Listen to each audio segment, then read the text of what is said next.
Good afternoon and welcome to the ballpark. Tyler Baird here with Tyler Moss live from Wasatch High School, where Wasatch is set to take on the Orem High Tigers for the second game of the two-game series. Wasatch falling by one on Friday to the Orem Tigers down at Orem High School. We'll be back with your first pitch brought to you by the Dairy King here on 94.5 The Peak. Are you ready for lunch? Well, the Dairy King Home on the Train is serving the best food with friends and family in the Valley and have been the winner of Best of State for 20 years. They've recently been named the best of Utah for their milkshakes. You've got to try their delicious Train burger with an Oreo shake. They also have those yummy salads that just hit the spot or a turkey breast sandwich that tickles the taste buds. They've proudly been serving the Heber Valley for 78 years at the Dairy King Home on the Train, serving deliciousness daily. Stop in today. We at Guild Mortgage help people build personal wealth through real estate, be it your first home, next home, dream home, or investment property. At Guild Mortgage, we help you refinance for that lower interest rate, shorter term, or home remodel. At Guild Mortgage, we help you plan for retirement by owning multiple investment properties and can even add to your retirement plan with a reverse mortgage. We at Guild Mortgage believe everyone can own what matters. Timberline Ace Hardware is committed to helping their neighbors and their communities, and because they're in the neighborhood, they can deliver almost anything you need. So shop in store or online for whatever your home or yard needs. Choose from top brands like Milwaukee, Stihl, Traeger, and Benjamin Moore. Then pick up in store, curbside, or they'll deliver your order right to your home. Around the block, what you need in stock with people that know how to help. Timberline Ace Hardware, serving the community for over 50 years. Ace is the place with the helpful hardware, folks. This is live coverage of Wasatch High School sports on 94.5 The Peak.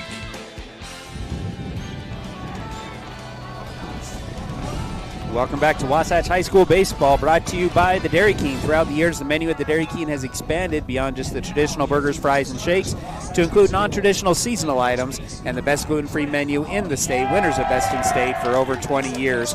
Also, our game intro brought to you by UCCU, an organization rooted in the credit union philosophy of people helping people. UCCU, love where you bank. Let's jump into some keys to the game. Wasatch on a three-game slide tie, 12-8 coming into this one, taking on the Golden Eagles of Orem that are 13-7 on the season. Both teams come in with a 5-4 record. What does Wasatch need to do to get back on their winning ways?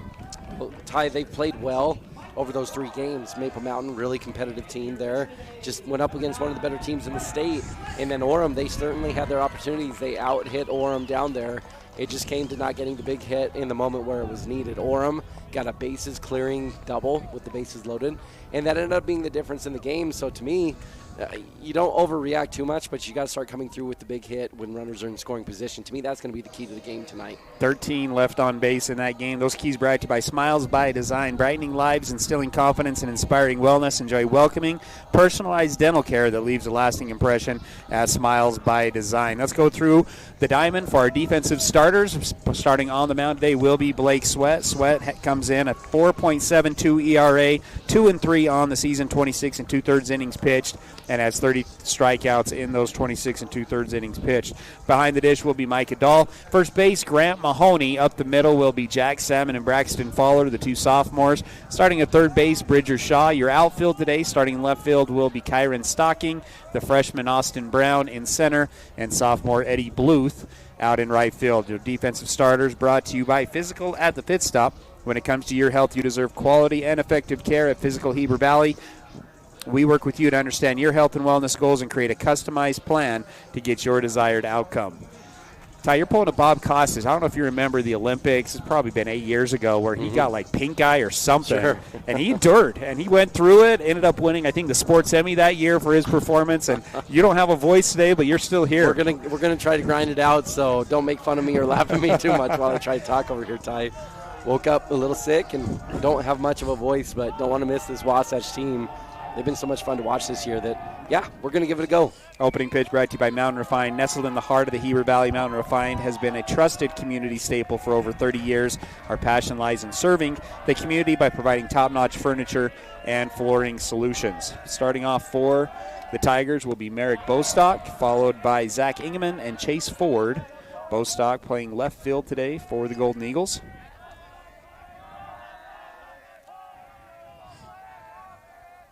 First pitch is ball. Second pitch is going to be ripped up the middle, just out of the diving stretch of Faller, up the middle for a leadoff base hit. Well, how good was Braxton defensively at Orem, Tyler? He played so well there at Orem that you just kind of expect him to come up with those plays at this point. Good range to his glove side and his backhand side. It's Bostock, 1 for 4 in game 1, had a double to the right field side. He'll start off with a single. It's going to bring up Zach Ingeman, who was 0 for 3 with 4 flyouts in game 1. He's playing third base today for the Orem Tigers. And Sweat will miss inside for ball 1. Leadoff hit has Bostock at first base with good speed, playing left field today for the Tigers. Sweat working out of the stretch for the first time today. The pitch, that one's inside as well for ball 2. Ingeman, senior for the Tigers. Got a sweep over Timpview in the series before. Wasatch looking for another sweep. 3 straight pitches inside. That one goes upstairs for ball 3. Yeah, all of those just release point issues, Tyler. He's having a hard time keeping his body closed. That hip's flaring open, and his throwing arm is dragging behind right now. 3-0, that one makes the adjustment, goes in there for a strike. 3-1 the count. Wasatch again fell to Orem, 5-4 on Friday. Stranded 13 guys on base in that game. Out-hit Orem, and Orem scored all 5 of their runs in 1 inning. The 3-1 swung on and fouled off. Fills up the count at 3-2.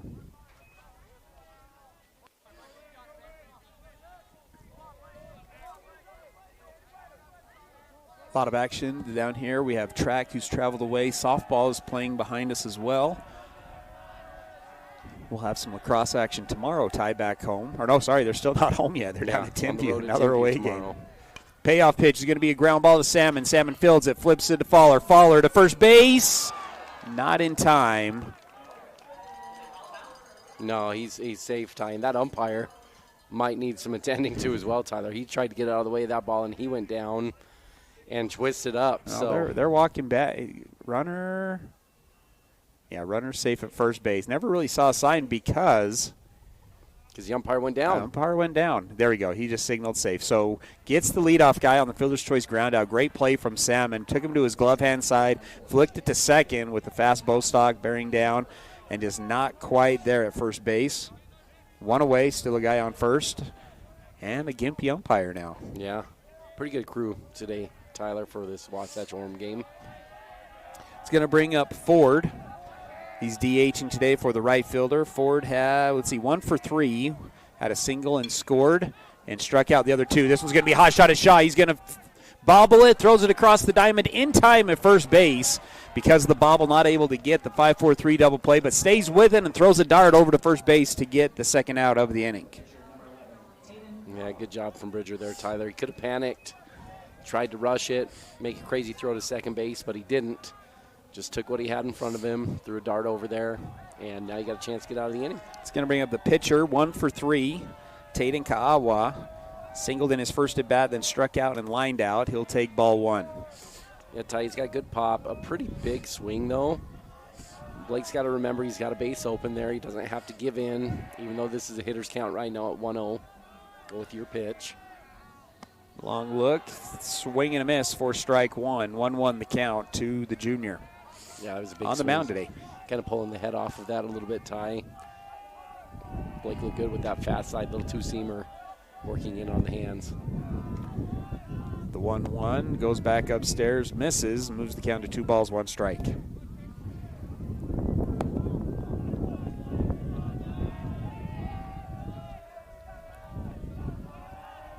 Wasatch trying to work out of the inning after giving up a leadoff single. Has 2 down with a runner on second. Goes to the off speed. Another big swing and a miss. Moves the count to 2 balls, 2 strikes. Well, he missed that by a mile, Tyler. I'm not sure you ever saw that breaking pitch. You got to be tempted to go back to that one. Just bury it a little farther down in the corner. Both the inside fastball and the breaking ball have looked good, though. Both are viable options right now for Blake. Wind blowing in from left field. Looking up at the kind of straight in from center. Nice stay, though. Well, Ty, we talked about Wasatch struggling to leave guys on base. Orem did too. Livingston worked out of so many jams down there at Orem High School. And Orem got one big hit. That was it. One. They really didn't do a good job in the box either when they had runners in scoring position. Had to steal a run with a 1st and 3rd situation and then had that bases clearing double when the bases were loaded. But outside of that, Orem was not that productive with runners in scoring position. The 2-2 goes back to the fastball. High chopper to Salmon. Salmon fields it cleanly, throws it to Mahoney at first, and Wasatch gets out of the inning. No runs on 1 hit, no errors. 1 runner is left on base, 0-0. And we'll have the opening batting for Wasatch after the break. Hey Wasatch, it's Nicole with Mountain Refined. We are so excited to be supporting our local teams and all the sports that you guys are into. We wanted you to know a little piece of what we have. You can come on down, grab teacher gifts, protein powder, and even rent that tuxedo for junior prom. Did you guys know that? Shop local and support us. We love being a part of this community. Go Wasatch, 480 North Main Street, right here in Heber. You'll always find the best deals and expert service at your local Napa Auto Parts store. We offer expert service in helping you find the parts you're looking for your current project, as well as Milwaukee tools. We can also help you with most motorsport, RV, and vehicle battery needs at your local Napa Auto Parts store in Heber City. Napa know-how, Napa know-how, Napa know-how, Napa know-how.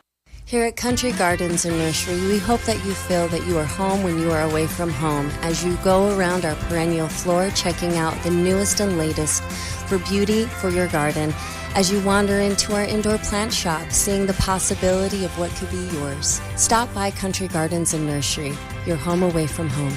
1401 US 189, Heber City, Utah. And don't forget to check us out on social media for quick tips and tricks throughout the season. And now, back to the action. Wasatch High School Sports on 94.5 The Peak.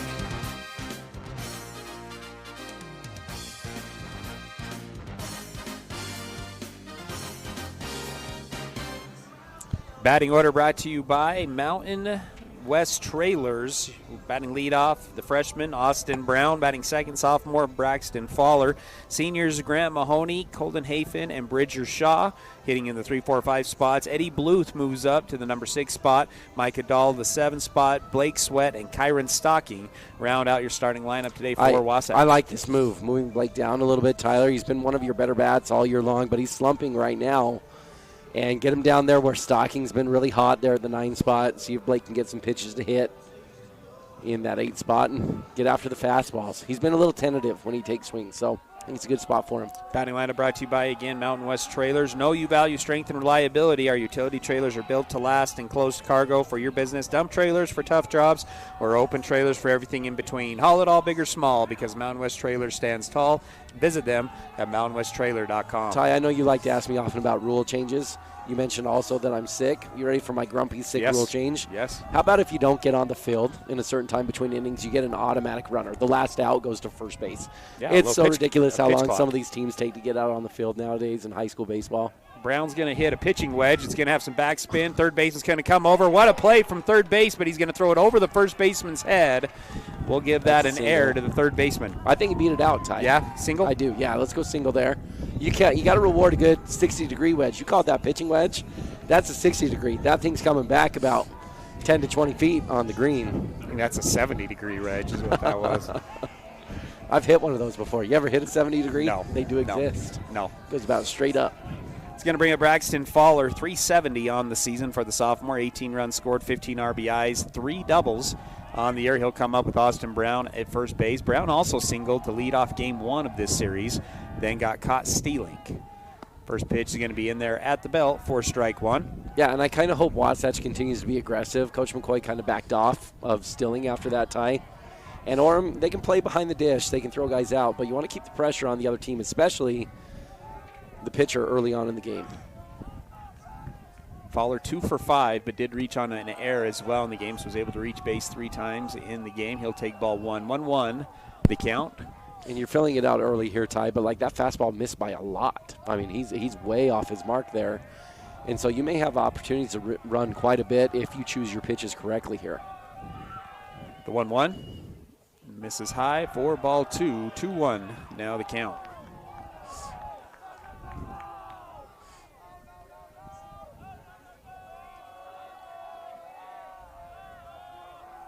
Kawa comes set. Takes a peek over at first, delivers the 2-1. That one misses outside as well. 3-1, now the count. See, that last pitch I feel like is a good example of a hit and run, or maybe a run and hit is a better way to phrase it, Tyler. Because you're looking fastball, but if the fastball's not there, he's missing by a lot. And so it's an easy one to swipe the bag on if the catcher's being pulled off of his positioning. The 3-1 misses outside as well. First base on balls of the game, and Wasatch has 2 base runners in as many at bats, and that'll bring up senior Grant Mahoney, 328, 15 RBIs, and has an RBI opportunity here with a runner in scoring position. There's your easy counter, though, of why not to be aggressive, Tyler, and Coach McCoy understanding that of, hey, if he's going to give us a free one, we don't have to gift them potential outs if we're running wild on the base paths. And perhaps until he shows he can throw strikes, Wasatch's going to be a little more selective. On deck, Colden Hafen.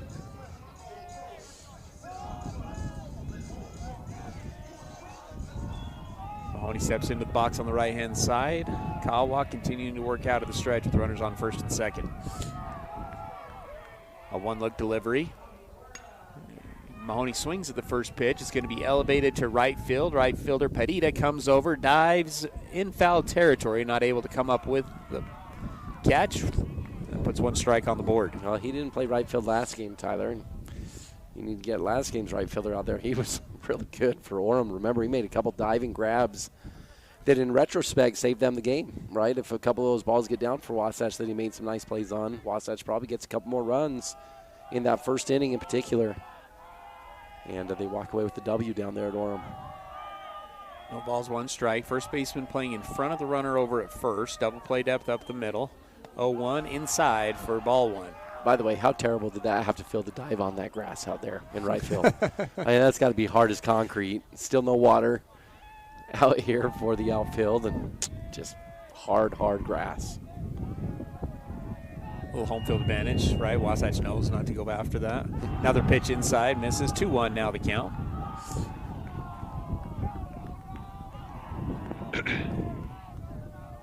Kawa, big football recruit here at Orem High. Played quarterback last year for him. Has numerous D1 offers from all the big programs. The 2-1. Swung on again, fouled again to the right side. Keeps the count at 2 balls and 2 strikes.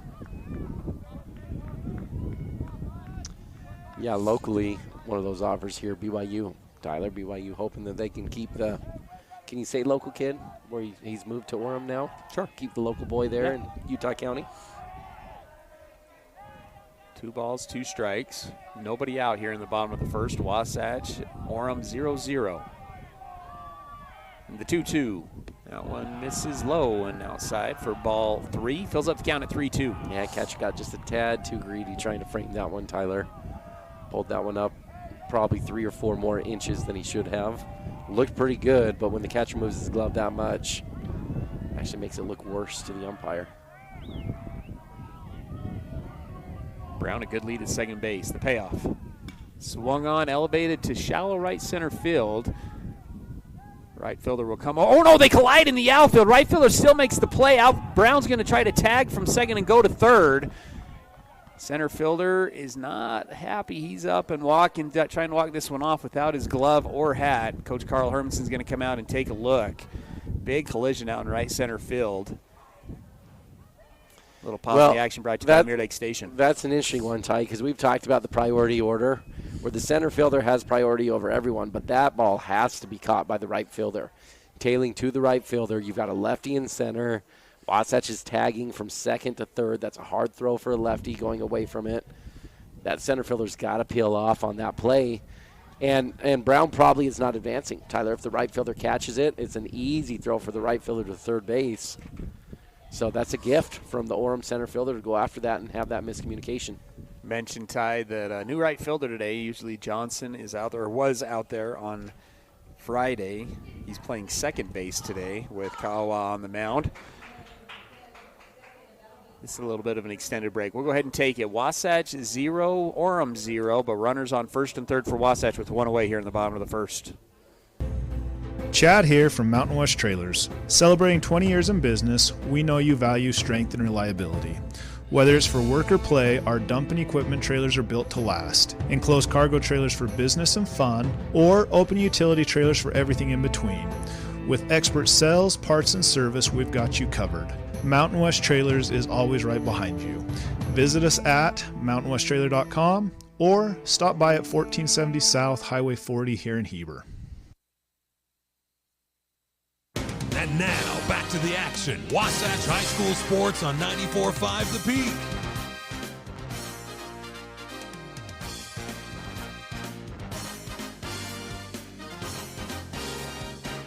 Pausing the action brought to you by Mirror Lake Station, one-stop shop for gas, groceries, and goodies. Looks like everybody's ready to go. Orem playing a little bit deep here at Wasatch High School with the wind blowing in. Ellison, the center fielder, definitely got the worst end of that collision. But Padita does make the play, so one away with runners now on first and third. Brings up Colden Hafen, senior designated hitter for Jack Salmon today. 333 on the season, 7 RBIs. Only one extra base hit. Fowler remains at first base. Yeah, he needs to look to be aggressive there, Ty. Not that that necessarily was the one he should be advancing on, but his momentum was a little stagnant. He needs to be anticipating. Fowler's going to step off early. Runner's going to break for home. Oh, go faster, Brown. You would have scored. Instead, Brown's going to get caught going back to third. Nobody's covering home. Brown's going to try to run for it. Not going to be able to get there. Kawa makes the play. Not well execution there from Wasatch. And so now Wasatch has a runner on second with 2 outs. And the surrender cobra from Coach McCoy, that is not what he wanted on that play. And unfortunately now Wasatch goes from first and third, 1 out, to just 1 runner on second with 2 outs. Talking to Coach McCoy, Ty, in between games, and a little frustrated with some of the missed signs errors that they had in game 1 as well. So not a good start to the game offensively for Wasatch. Runner on second, Haven's going to need a base knock with 2 outs, which Wasatch struggled with in game 1 of this series against Orem. Pitch is going to be swung on right on that one. Fouls it straight back for strike 1. 1 ball, 1 strike. I think Brown would have had it, Ty, if he'd have just broken quick, right? Just kind of slowed down there. Yeah, and that might have been just a tad bit of youth on his part, right? That just when you get up to the upper levels of baseball in high school, college, obviously the pros, Tyler, you're just not going to run your way out of a pickle. These guys are too good. All it takes is 1 throw, really, and then you're usually done for. So when you have that break, you got to commit. It's a hard throw from the middle infield to get you at home if you get a good committed break. Misses down for ball 2. 2 balls, 1 strike. Still working out of the stretch with Fowler at second, who has a good lead. 2 looks from Kawa. Fowler continuing to get more. Now retreats back a little bit. Now he'll deliver with the 2-1. Swung on, elevated to right field. Padita will settle underneath it. Good barrel from Hafen, but goes right to the right fielder. And Wasatch is retired. No runs on 1 hit, no errors. And 1 runner's left on base. It's 0-0 going into the second. Check out the Fit Stop Health Club. It's more than a great facility. Their employees and staff create a comfortable, caring, supportive place for men and women of all ages, as well as their families, to work out. They have your tanning beds, massage, and personal trainers. Find your new groove. Jump into their therapy pool with endless laps. They have Group X classes with nationally certified and specially trained instructors. See what the Fit Stop offers. Go to their website at fitstophealthclub.com. For more information, call 654-2131. Unlock your potential at Bonnie Joseph Academy, your local beauty school. Explore the art of cosmetology, barbering, hair design, basic aesthetics, master aesthetics, and nail tech programs. Visit bonniejosephacademy.edu to learn more and enroll today. Financial aid is available for qualifying students, and we offer flexible schedules and distant education options. Transform your passion into a rewarding career at Bonnie Joseph Academy, where beauty meets expertise. Bonnie Joseph Academy, Heber City. And now, back to the action. Wasatch High School Sports on 94.5 The Peak.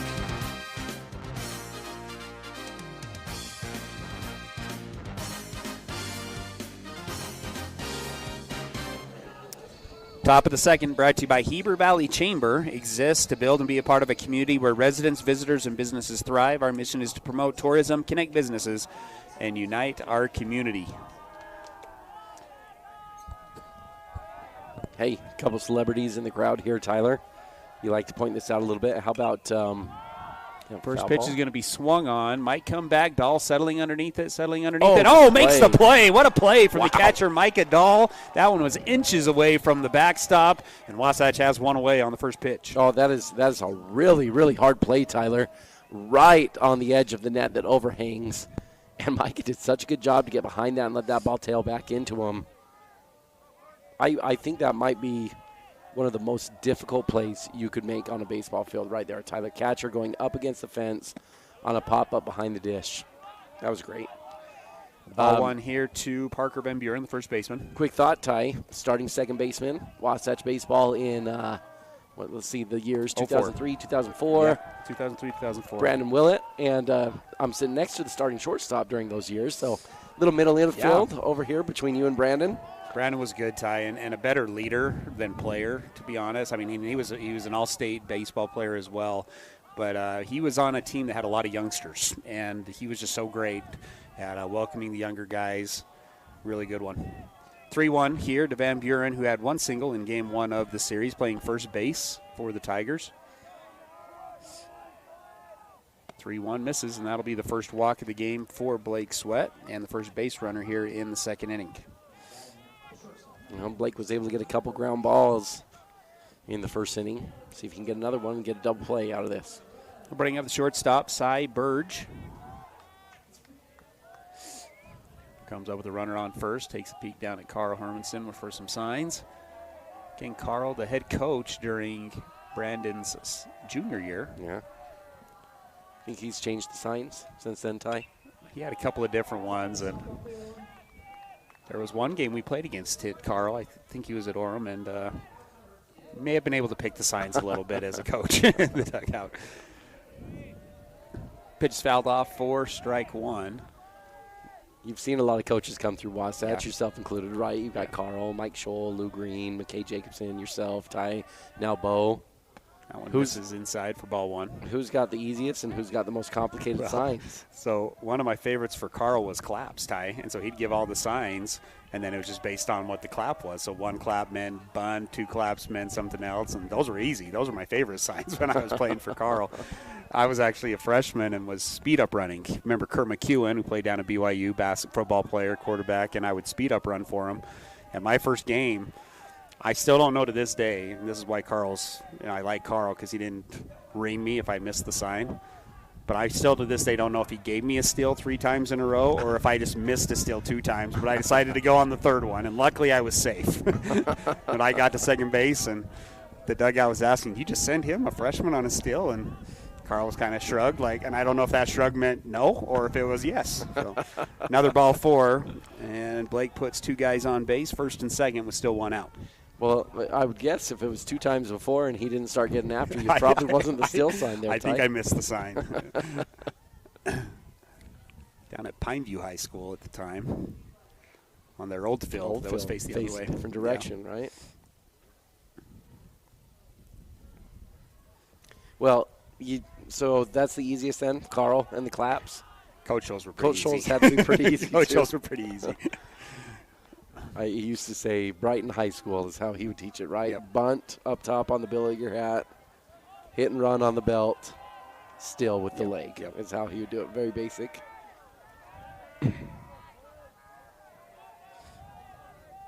Another miss. Blake's missing on his release point. That's now 8 straight, Ty, that he's missed. After getting the leadoff guy out, back-to-back walks, he's going to bring up the catcher, Jack Allen. Allen in the first game doubled and singled, was 2 for 2 with a walk and brought in 3. He was the one that had the big 3 RBI double to break the game open. He'll take ball 1 and ball 2.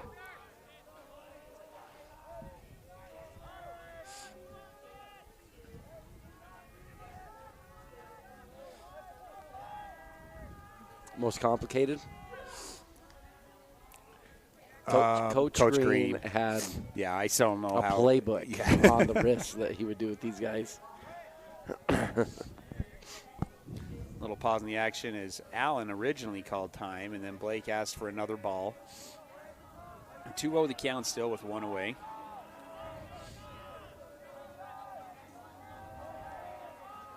One look delivery from Sweat, misses inside, ball 3. Wasatch with 3 games this week. They're at home today and Thursday. Today against Orem, Thursday Cedar Valley, and then they're at Cedar Valley on Friday. And then believe it or not, Tyler, we have senior night next Monday. Yeah, pretty wild. It's that time of year here, Ty. But it's going quick. RPI standings, Wasatch still in a good spot despite 3 straight losses. They haven't moved. Still at number 9 in the RPI. That one's in for a strike, so the 3-0 moves the count to 3-1. Wasatch in their all-white uniforms today. White cap, white top, white bottoms, and then Orem in their all grays with the blue cap. Let me ask you, would you rather be number 8 or number 9 in the RPI? The top 8 get a first-round bye, and then you'd play number 9 anyway. I almost rather would be number 9, Tyler, so you keep the rhythm and you keep the routine. Often we've seen in the playoffs when you have to take a week off, you kind of get out of your system that you've got going on, and I don't think it's the worst spot where Wasatch is at right now at number 9. Number 9 would play the worst team that makes it into the state tournament, and then you would be on the road. That's the only drawback to take on number 8. That's the only thing is the home game, which here I think it is a difference when you got turf infield, and so you're going from turf to dirt, which is a little bit different animal too. I think it depends on your staff, Ty, what staff arms are like towards the end of the season and how much, does that week off give you an advantage to give the arms a little bit of a breather. I think one of the bright spots, Ty, for this team has been the staff. Yeah. Bridger Shaw, Blake Sweat, and Max Livingston have turned into a nice little 3-man rotation the Wasatch has had, going deep into games, not requiring a lot of other pitchers besides that. No, in fact, those are pretty much 3 that you see every week, Tyler. It's early on you saw some guys like Tyson Dahl was getting a lot of work. Haven't seen Tyson for a little while because that 3-headed monster is just becoming the workhorse for Wasatch. Had another Mirror Lake Station trip to the mound from Coach McCoy. It's going to bring him the number 9 hitter, Mark Ellison, who comes up with the bases loaded after 3 straight walks from Blake. And Blake's going to miss on the first one. On the second one is going to be a high chopper that's going to get over Mahoney's head, who is playing short. Now it takes another bad hop in the outfield. 1 run comes in, but they're going to try to score all 3. It's going to get away from the cutoff man. All 3 runs score on a high chopper that went over the first baseman's head and then took another bad hop in the outfield. And just like that, a single leads to a base clearing, 3 RBIs, and a 3-run lead for Orem. Oh, that one was brutal, Tyler, because Eddie did a good job of bodying it up, but it was pinballing a little bit on him. Came in high, bounced off to his right, and Carl the whole way was watching that and escorting his runner on home. A soft chopper that just because of positioning, Tyler, because of the scenarios with runners on third base, would have been a double play ball if you were 2 steps back. That one hurts Wasatch a lot. It's going to bring us to the top of the order, Merrick Bostock, who singled up the middle in his first at bat and then was retired on a fielder's choice ground out on the next batter. Comes up with a runner on second who advanced on the air in the outfield. That one misses inside for ball 1.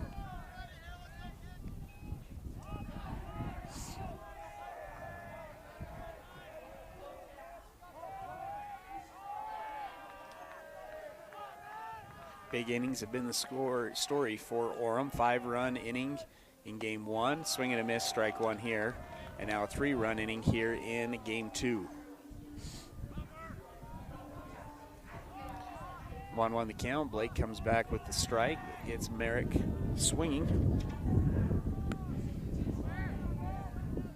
Wasatch playing shallow in the outfield. Wind still gusting a little bit from center field. The 1-1 fouled off for strike 2.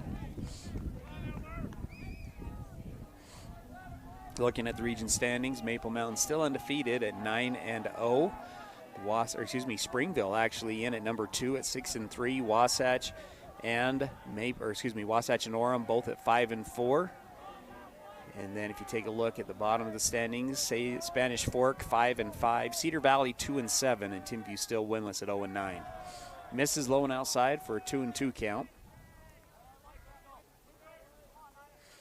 Salem Hill's also 5-4 in the middle of that. What surprised you the most out of that, Ty? Springville ended up at 6-3. Yeah, Wasatch started off with them, getting up 2-0 in region play. The 2-2 bounces that one in front of the dish, moves the count to full. 3 balls, 2 strikes.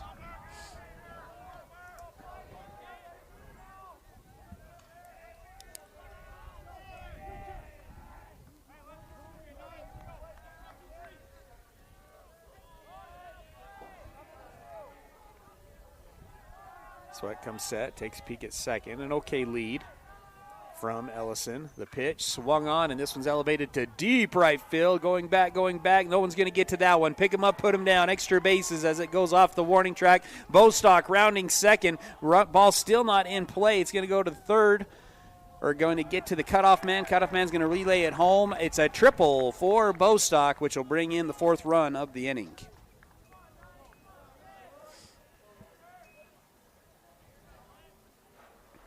Not many ballparks in the state that one's not out of the park on that one, as that one hit dirt out there on the warning track in right center field. It'll bring up the third baseman, Zach Ingeman. Had a fielder's choice ground out to the second baseman in his first at bat. Comes up with 1 away and a runner on third. 4-0 the score. Wasatch opting to bring the infield in. First pitch is going to be swung on and fouled off. So all 4 infielders playing on the grass. You're right, Ty. Bostock murdered that ball. And his success he's had against Wasatch has been to the right side of the outfield. When he's tried to get a little big and tried to pull the ball, he just hasn't been as clean with his swing. Another foul ball. Moves the count to no balls and 2 strikes. Into the windup is Sweat. Delivers the 0-2. This one out over the plate is going to be elevated to shallow. See, it'll stay in the infield. It'll be Fowler who will call off everybody. Makes the play for the second out of the inning, and the runner will stay at third. Chase Ford will come up. He grounded out to the third baseman in his first at bat. Had 1 single in game 1, so now 1 for 4 in the series with a couple of Ks. Sophomore designated hitter. Aggressive swinger too, Ty. He's an early swinger. Pierce pitch is going to be swung on and fouled for strike 1.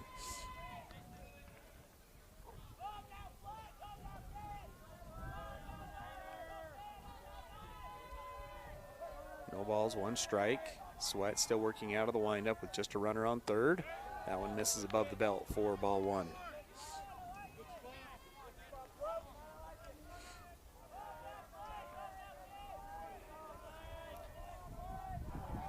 The 1-1 goes to the off speed. That one misses as well. 2-1 now the count.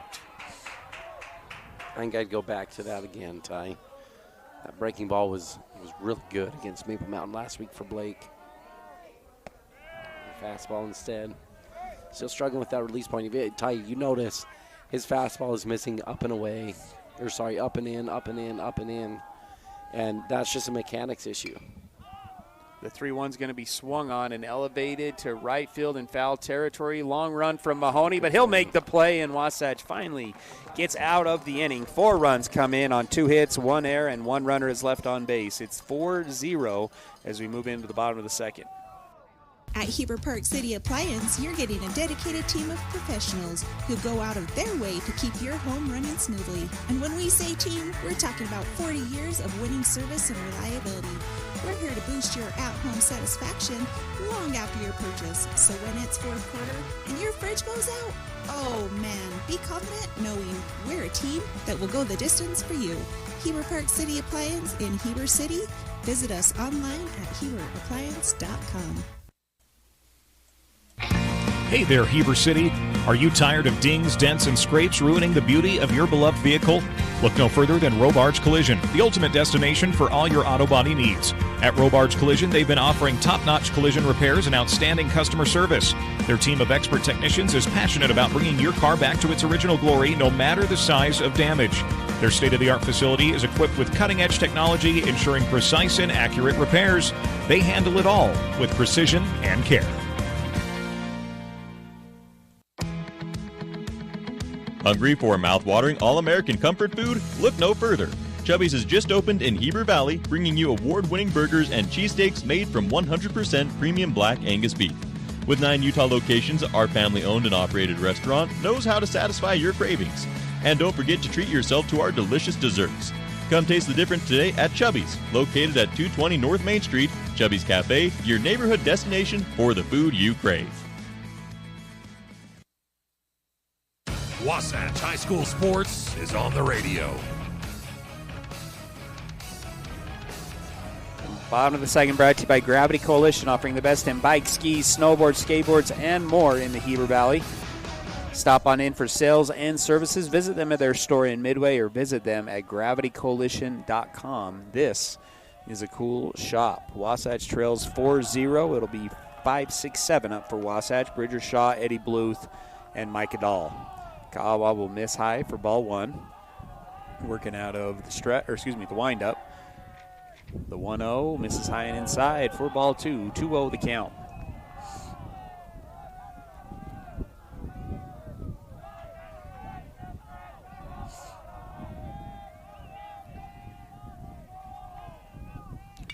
Shaw's going to swing at the 2-0. It'll be a ground ball to the second baseman Johnson. Fields it cleanly, throws it to first for the first out of the inning. Ty, sometimes it's just really an easy game, isn't it? Throw strikes, and it makes a difference. Orem getting 3 runs off of walks last inning. And Ka'awa, as nice of an athlete as he is, Ty, and he's going to have a great football future. I wouldn't call him a pitcher out here on the mound, would you? I mean, it looks so mechanical in like a herky-jerky way, the way he goes about it. It just is like he's thinking through every motion that he's doing, and it's stiff and uncomfortable. But you know what he's doing is he's throwing strikes, and strikes turn into outs. It's going to bring up Eddie Bluth, who will take strike one. Bluth moving up from the 8th spot to the 6th spot. Now he's going to sneak by the third baseman for the first hit of the inning for Bluth, second hit of the day for Wasatch. Bluth comes in the number 1 hitter on Wasatch in region play, 350 in region play, 279 on the season. And he gives Wasatch a base runner, and it'll bring up Micah Dahl, who's also had a good region as well, hitting 333 in region. Had a great game at the plate in game 1 of this series on Friday. Couple of hits and a diving catch in the outfield away from having 3 hits. That one's on the outside corner for strike one.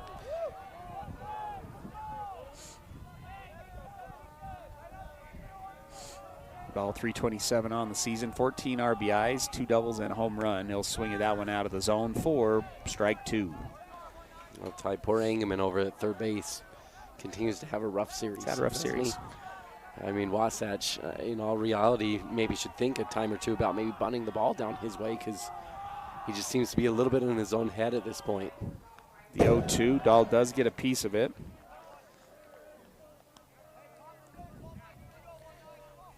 Say he's had a rough series, Ty, but did make the final out on a really tough play. Yeah, he did. to end the game on Friday. 0-2 the count, still here for Dahl. Kawa out of the stretch, delivers, and gets him to swing at one above the belt. For strike three, that's our first strikeout of the day for either team. 2 outs now in the inning for Wasatch, and it'll bring up Blake Sweat. 290 batting average, 18 RBIs, 6 extra base hits for the senior. Has a little bit rougher region tie, only 138 in region play. Does have a double in region play. Pitch is going to miss outside for ball one.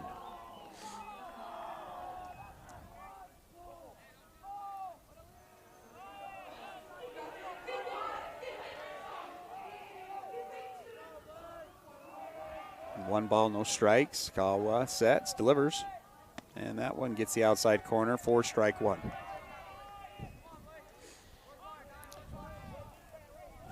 You know, when you were having a tough slump like this, Ty, what would you say is the key to getting out of it? You know, the jokes about the slump busters, of course, but baseball-wise. The 1-1, that one misses low. Are you saying superstitiously or baseball? Well, maybe both. Yeah, baseball. Well, you definitely got to switch up what you're having for your pregame meal, right? Like if you're not hitting well, you got to switch up the pregame meal. Switch up the cleats, uniforms, the bat. Got to change the bat. You like to switch up the bat, Ty, right? I would switch the bat anytime I didn't get a hit. That one's in there for a strike, 2-2. Ty, I like to lay down a bunt. And Blake has speed, but he is dealing with a little bit of an injury. But for me, if I had a tough go, multiple at-bats, would just lay down a bunt, get the bat on the barrel, or the ball in the barrel, and try to leg out a little infield single. The 2-2, swing and a miss, strike 3. 2 Ks in the inning, and Wasatch is retired. No runs on 1 hit, no errors.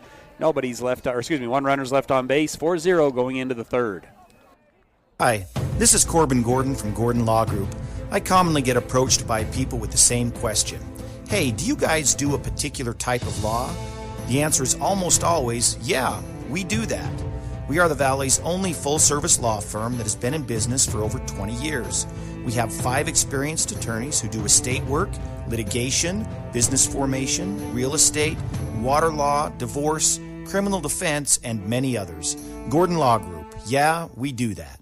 Hey, Heber Valley, whether you're cheering on our high school team or enjoying a day in our beautiful valley, our community is stronger when we love local. Our local businesses are the heartbeat of Heber Valley, from your favorite cafe to the shop on the corner. When you shop local, you're supporting your neighbors and investing in the future of our community. So next time you're out and about, show some love. Shop, dine, and explore right here in Heber Valley. Brought to you by the Heber Valley Chamber of Commerce. Remember, love local. It makes all the difference. Visit gohebervalley.com/shop. A home equity line of credit from UCCU makes it easy to access the equity in your home. And right now, UCCU is offering home equity lines of credit with no fees or closing costs. With increased home values, there is more equity to use for whatever you need. A wedding, a remodel, or whatever comes up. It's your equity, so it's entirely up to you. Start your application or learn more at uccu.com. Low rates, no fees, faster than ever. UCCU, love where you bank.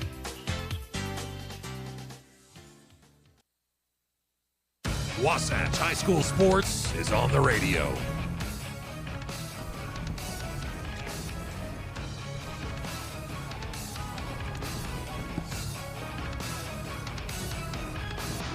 Top of the third, brought to you by Big O Tires. Get ready to rev up your savings with Big O Tires. Whether you're looking for the best tire deals or unbeatable service specials, you'll find everything you need to keep your vehicle in top shape while keeping more money in your wallet. It'll be 4-5-6 up for the Orem Tigers. It'll be Kaawa, Johnson, Van Buren. Ball 1, now a check swing. The first base umpire is going to say yes, he went. So 1-1 now the count. Swetkin working out of the windup to lead it off here in the top of the third with Wasatch trailing 4-0. Pitch is swung on, fouled straight back for strike 2. It's a pretty swing when he gets into that, Tyler. It kind of makes you nervous. I could definitely eat my words here pretty quickly, but I'm not sure he can hit a curveball at this point. And maybe go back to that if I were Blake on the outer half. Well, he went to the outer half of the left-handed batter's box for ball 2. 2-2 now the count. I think this applies to most hitters, but he wants a fastball, right? You're looking for a fastball here. Just hasn't looked as comfortable with those curveballs. Hasn't recognized it that well. 2-2 does go back to the fastball, and it's going to be a ball into the 5-6 hole.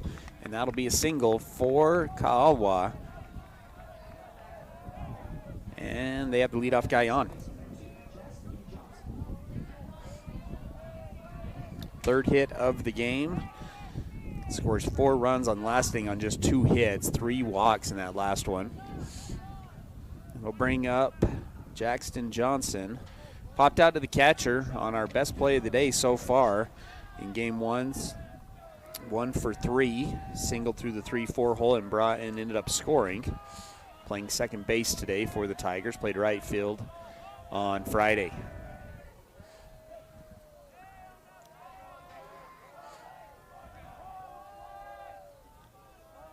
Sweat working out of the windup. It's going to be a squared bunt, and it's going to go off of the hand of Johnson. And I think that should be a foul ball, but Carl's going to argue this one a little bit. We'll see what the ruling is. He squared the bunt, tried to pull back, and it ended up getting his hand. As it stands right now, it's a no ball, 1 strike count. Yeah, that should be a strike, Ty. I'm speaking from personal experience.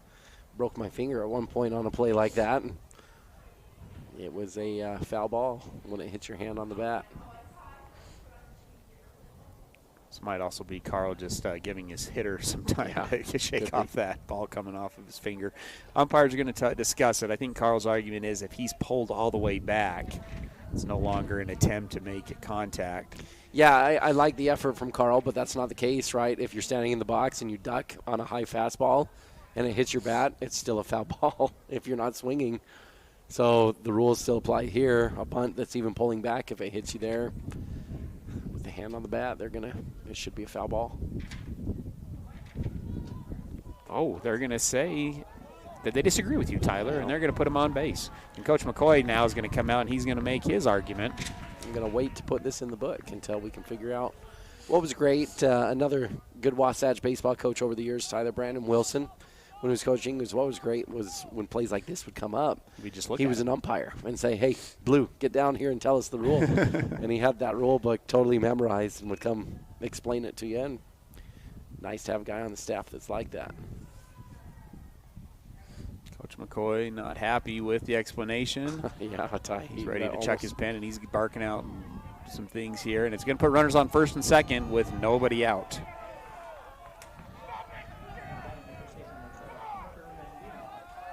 Doesn't sound like he's the only unhappy one, Ty. Yeah, he's barking pretty loudly out here, Ty. You can kind of hear him off of our shotgun mic. First and second, nobody out. It'll bring up Van Buren, who walked in his first at bat and scored. He's going to square to bunt as well. That one's going to miss low for ball one.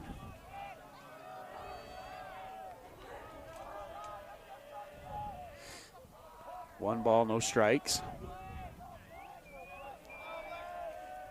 Mahoney playing in front of the base runner at first base. Shaw playing even with the bag at third, double play depth.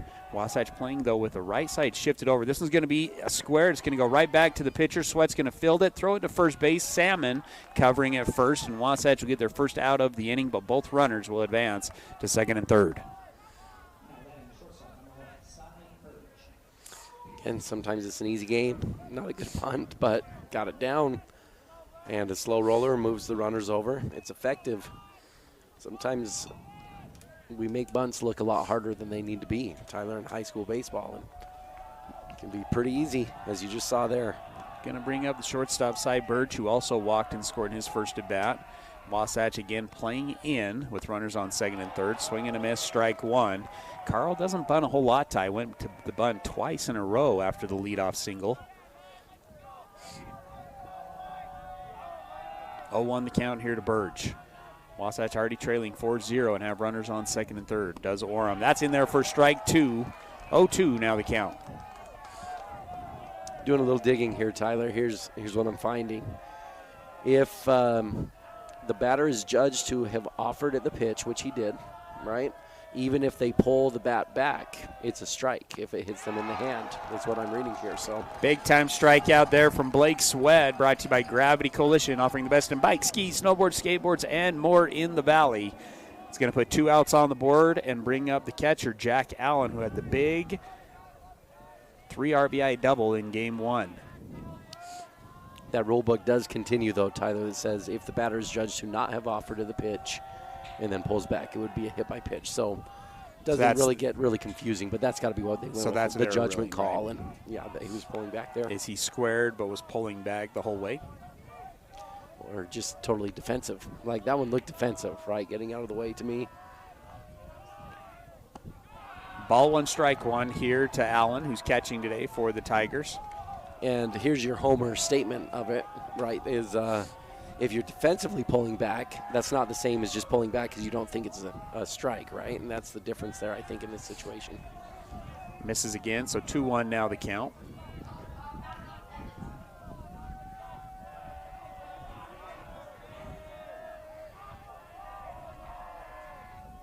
Sweat into the windup, delivers the 2-1. It's swung on right back up the middle. Base knock, that'll bring in both runs. Brown's going to field it cleanly. He's going to try to throw the runner out at home. Instead, it gets over the cutoff man's head, but the throw back to second is in time, but both runs come in to score, and that'll give Orem the 6-0 lead on the 2-out, 2 RBI single from Allen. He now has 5 RBIs in the series, and Orem takes a 6-run lead going into the bottom of the third. Big O Tires in Heber is your one-stop shop for tires and service. What was once Point S is now Big O Tires. Same service, but different name. We're locally owned and operated and want to help you get your vehicle ready to road trip this summer. Stop in for all your name brand tires, oil changes, alignments, brakes, batteries, shocks, struts, and a whole lot more. Plus, Big O Tires offers financing options to fit any budget or any situation. Visit us today. Big O Tires, the team you trust. Hi, this is Kendall Crittenden, Wasatch County Council member and a member of the Caring Community Coalition. Did you know that kids are at a greater risk of experimenting with alcohol and drugs between the hours of 3 and 6 p.m.? Many parents are still at work this time of day. Check in with your kids. Find out where your kids will be, who they'll be with, and what they will be doing. Brought to you by Wasatch Behavioral Health and the Caring Community Coalition. Are you ready for lunch? Well, the Dairy King, home of the train, is serving the best food with friends and family in the Valley and have been the winner of Best of State for 20 years. They've recently been named the best of Utah for their milkshakes. You've got to try their delicious train burger with an Oreo shake. They also have those yummy salads that just hit the spot or a turkey breast sandwich that tickles the taste buds. They've proudly been serving the Heber Valley for 78 years at the Dairy King, home of the train, serving deliciousness daily. Stop in today. This is live coverage of Wasatch High School sports on 94.5 The Peak.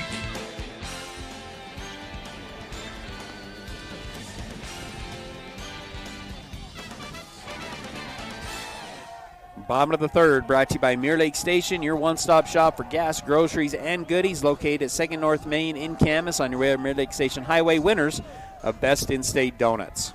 Ty, you know, I ate 3.5 donuts. It's pretty impressive. Of the 7. On the 7 that they gave you. And I wasn't feeling great. It's a lot of sugar.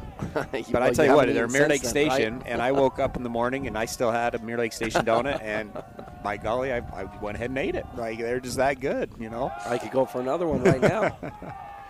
Now Mrs. Lowen outside. It'll be 9-1-2 up for Wasatch, who now trail 6-0 here in the bottom of the third. Jack Salmon getting loose in the bullpen for Wasatch. 1-0-2-0. Stocking comes in at .325 batting average on the season. Well, they need a response inning here, Ty. Feels like if they don't get one here, momentum is just going to be really tough to come back on. Misses again. 3-0 now the count.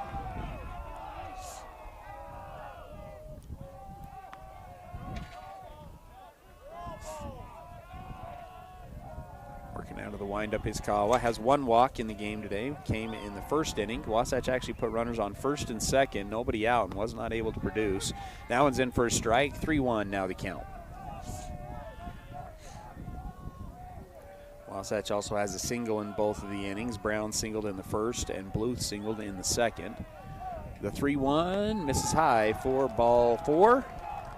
Leadoff guy on for the Wasps. That looked like Stocking knew he was going to walk before he ever got up to the plate, Tyler. Just seemed to have this attitude about him that was like, I know you're not going to be able to throw it near the zone here. Let's see if Brown can get out the driver this time, Tyler, rather than the 60-degree wedge that he used in his last at-bat. He produced a single, then got caught going home on a first and third play. Kawa sets. Takes 2-3 looks at Stocking. Stocking's going to go on the first pitch. That pitch is low. Stocking, though, is going to swipe the bag easily. I love that because, Tyler, we haven't had a chance to talk about it very much. This windup is so slow. We've mentioned it's mechanical, Tyler, and it literally just station to station. Lifts up his leg and then stops, and then extends the glove hand and then stops, and then moves the hand back and stops. It's just so easy to read that Wasatch should be running all day on this guy. It's a 1-0 count with Stocking on second base. Wasatch has been able to get runners in scoring position back in the first, not able to score. The 1-0, swing and a miss from Brown for strike one.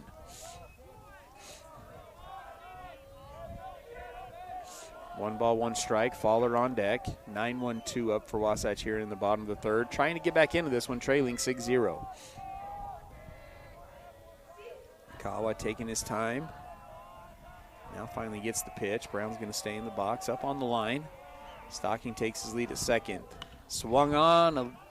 He didn't get the wedge out, Tyler. He got, the 8-iron out that time, but he gets over the second baseman's head. Wasatch is going to try to score at home, and they do score at home, and Wasatch gets on the board on the RBI single from Austin Brown. Just must not have got the tag on him, Tyler, because it looked like the ball was there in time, but missed on the tag. Good hustle, good aggressive running from Stocking and Coach McCoy.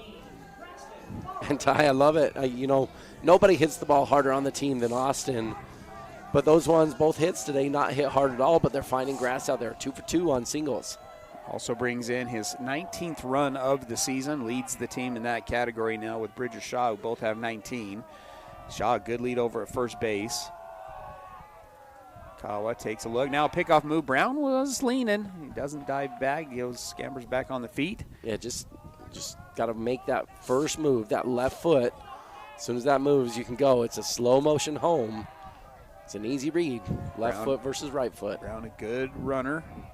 He's going to go. No, fake pitch there, or fake steal, I should say. Swing and a miss from Fowler. You are seeing Kawa, I think, is trying to make an adjustment. Tyler getting a little bit more of a slide step, a little bit left herky-jerky with his motion, but it's still a long motion home. No balls, 1 strike. Wasatch with their first run on the board. It's 6-1. Pitch, another swing and a miss from Fowler. 0-2 now the count. Fowler walked in his first at bat. Had 2 hits in game 1 of the series. Still nobody out here in the bottom of the 3rd. Fowler will call time and we'll reset.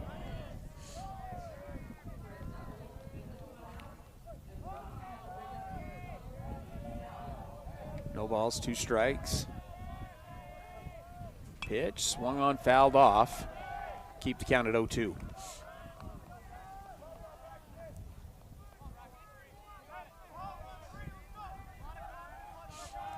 Not a strong wind coming in from the outfield, but still wind coming in from center field. Kawa, another look, delivers on the 0-2. Does he get the outside corner? No, too far outside. 4-1.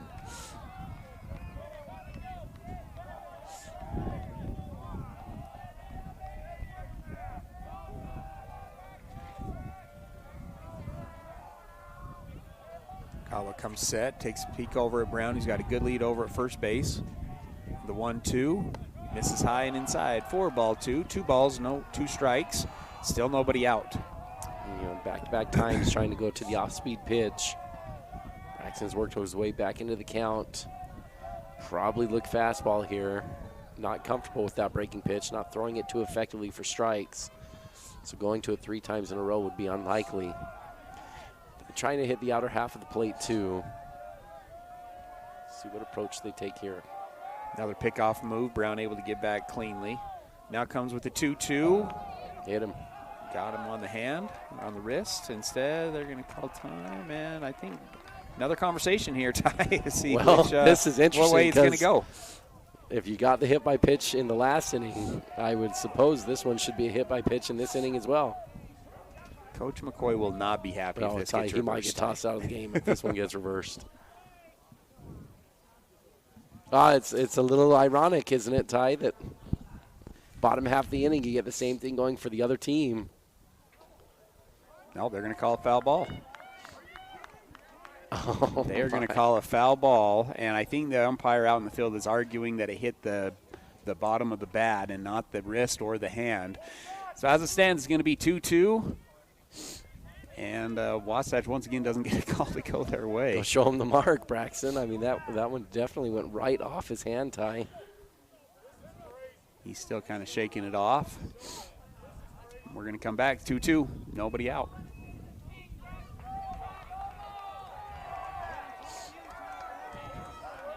Well, Coach McCoy handled that far better than I thought he would. Yeah.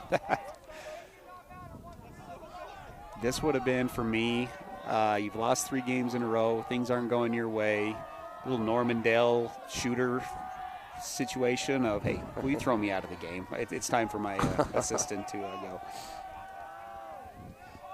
I think it's pretty clear, Ty. We got the video. I'm going back looking at it. I mean, that thing's pretty clearly hitting him on the hand. Pickoff move, not in time, over to Brown again. So still a 2-2 count, and Fowler still the hitter.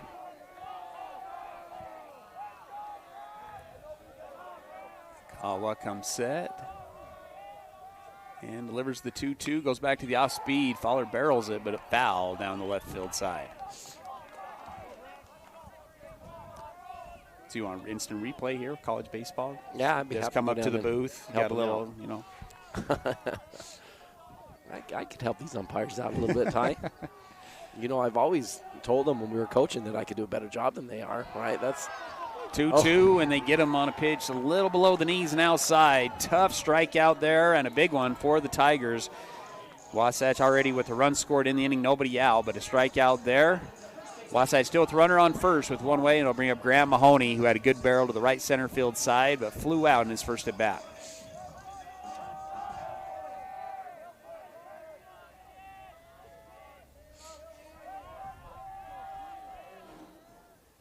Pitch is going to be swung on. That's a base knock up the middle for Mahoney. And we'll put runners on first and second. That is the second hit of the inning for the Wasps, and they now have runners on first and second, one out. Bring up Colton Hafen, who had a good barrel to the right field side last time, but again, right at the right fielder for the fly out. And Wasatch trying to crawl their way back in this one, trailing 6-1 here in the bottom of the third. Hafen in region play, hitting .286. He's .333 on the season. 7 RBIs, a double. Double played up the middle. Orem playing in front of the base runner at first base. Swings at the first pitch, foul for strike one.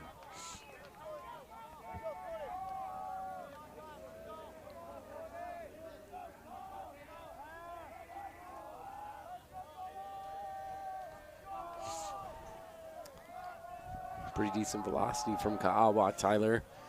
Just kind of watching on the gun this inning.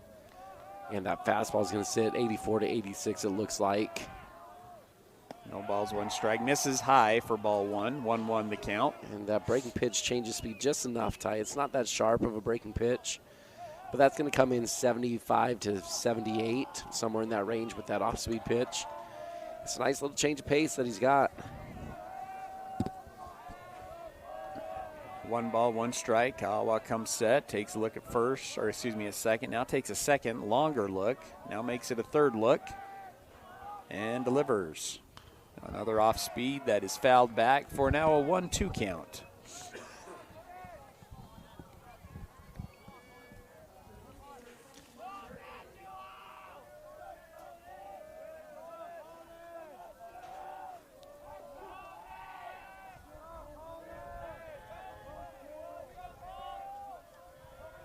One-two count here to Hafen. Bridger Shaw on deck. Runners on first and second. The 1-2 misses inside for ball 2. That's a pretty good spot. Ty working on that inner half of the plate. Tough spot to hit. Looks like he probably had 3 or 4 inches inside is all. Moves the count to 2-2. Ka'awa gets set, takes one look, and delivers the 2-2. Goes back. It's a check swing, ground ball, foul. Keep the count at 2-2. Well, that was the best breaking pitch we've seen him throw yet, Ty, and it was set up perfectly.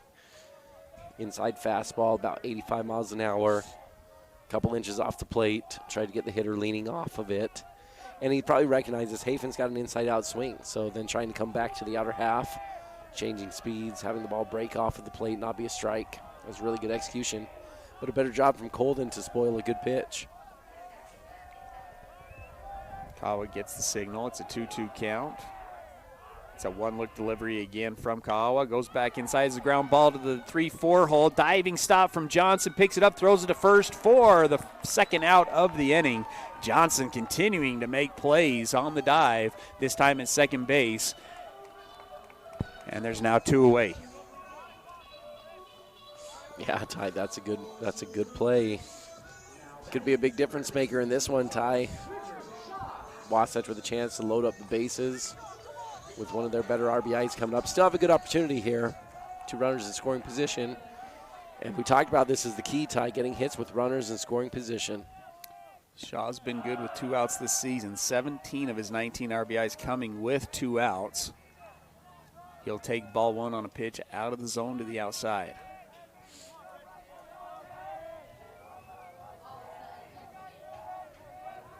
Ka'awa worked out of the windup for pitch number 1. Now go back to working out of the stretch with runners on second and third. The pitch, that one misses outside as well for ball 2. And Coach Hermanson wants to chat things over. It's a 2-0 count, 2 outs, and another Mirror Lake Station trip to the mound here in the bottom of the 3rd inning. Yeah, Carl knows this is a delicate spot too, Ty. So, I mean, you can probably guess what the conversation is going on here, right? Hey, this kid's got 17 or 19 RBIs on the year. We got a base open. You don't have to give in here, right? Don't have to go to a fastball. Don't need to groove it. And I would have to imagine that's the conversation going on here. Carl trotting back into the dugout with the 2-0 count. Shaw on the right-hand side. Coach McCoy took the timeout to take an opportunity to talk to the field umpire. Just joining us, a couple of breaks that didn't go Wasatch's way. A squared bunt that went off the hand of the Orem that they awarded the base and then ended up scoring off of it. And then Wasatch, who wasn't awarded, a ball that looked like it went off the wrist. 2-0 count, swing and a miss for strike if one. If he goes into the windup next time, just go still home. It takes so long for him to get home. Austin Brown could be sliding across home before that ball's ever even delivered here, Tyler. It's a 2-ball, 1-strike count after Shaw swings and misses. He is in the windup.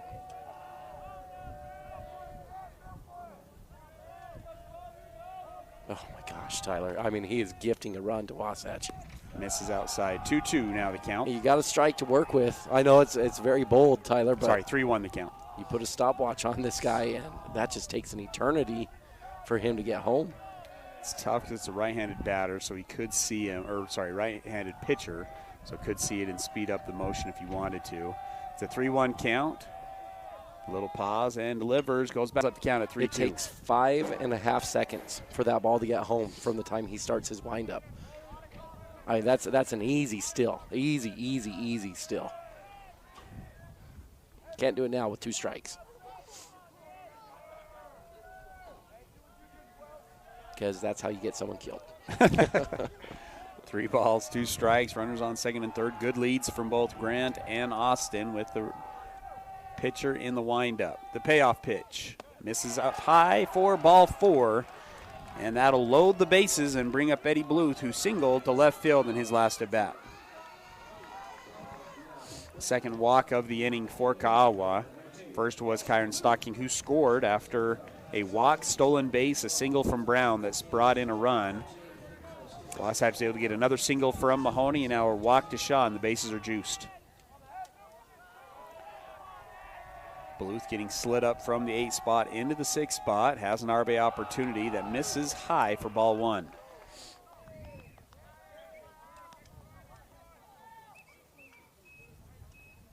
Both pitchers laboring a little bit. You're going to see the bullpen a little bit sooner in this one compared to game 1 of this series. Already seen Salmon working out in the bullpen. See if Wasatch decides to go there after giving up 6 in the first 3 innings. The 1-0. Misses high again. Moves the count to 2 balls, no strikes. It's going to be a pause this time from the players as both shortstop, second base, and catcher will come in to chat things over with Ka'awa. I see a Savannah Bananas jersey down there. Here's my question. Pick the next sport that a Savannah Banana-esque performance like occurs. A clown so type show. You've seen the Harlem Globetrotters, right? And kind of fizzled, right? Does the Savannah Bananas, do they maintain? I think they had a 80,000 game the other day where 80,000 people showed up to watch them. I'm pretty sure that's what I read. So do they maintain? Or is there what's the next sport where you see a Harlem Globetrotter, Savannah Banana type performance out on the playing surface? This one misses again, so 3-0 now the count to Bluth. Well, it'd have to be something like football, right? I mean, football's got the audience, you've got the stage for it. But can you pull off something like that in football? You need to change the rules. They got too many rules in football to get too goofy. 3 balls, no strikes here to Bluth. He'll take strike 1. It's a 3-1 count. How about golf?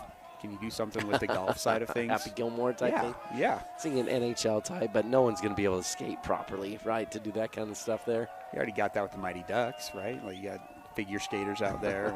And the 3-1. Swung on. It's going to be a lazy ground ball to the first baseman. It's a foot race to the bag. Ooh, is it in time? Yes, they're going to call him out at first base.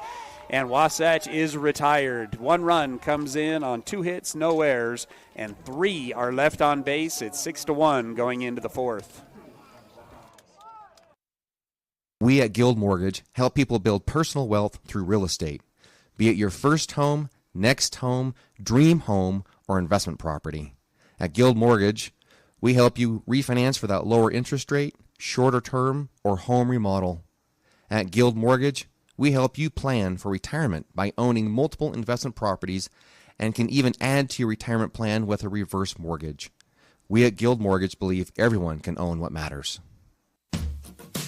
Timberline Ace Hardware is committed to helping their neighbors and their communities, and because they're in the neighborhood, they can deliver almost anything you need. So shop in store or online for whatever your home or yard needs. Choose from top brands like Milwaukee, Stihl, Traeger, and Benjamin Moore. Then pick up in store, curbside, or they'll deliver your order right to your home. Around the block, what you need in stock with people that know how to help. Timberline Ace Hardware, serving the community for over 50 years. Ace is the place with the helpful hardware, folks.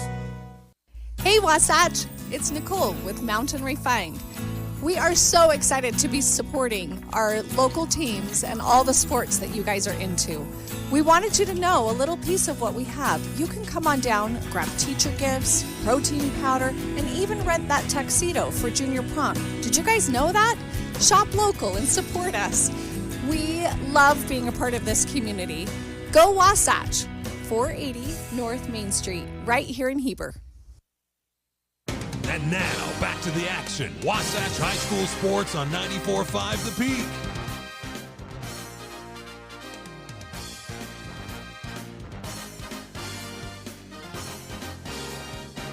Top of the fourth, brought to you by Heber Appliance. When it's fourth down and your fridge goes out, turn your letdown into a touchdown at Heber Appliance. Increase your at-home satisfaction with Heber Appliance Furniture and Mattress. We are your hometown team. 9-1-2 up for the Tigers. They lead 6-1 over the Wasatch Wasps. A lot of conversations happening in between innings. Both umpires over talking to Coach Hermanson and his first base coach. Now more conversation happening between the field umpire and Coach McCoy. Blake Sweat will be on the mound still. Square little drag bunt action from Ellison. He'll foul it back to the backstop for strike one. I think that conversation after thinking was about the contact at first base. That one's in there for strike two. 0-2 the count. Rewatched it a couple times. I think it was inadvertent. Tyler, first baseman, throwing the ball over to the pitcher. He was over the bag a little bit too much. Eddie running slightly inside the baseline, and he just kind of had some contact, and Eddie went flying. But I think Carl was wondering if there was some bad intent there, is probably what the conversation was, which I don't think there was. 1 ball, 2 strikes here to the number 9 hitter, Ellison. Misses high for ball 2.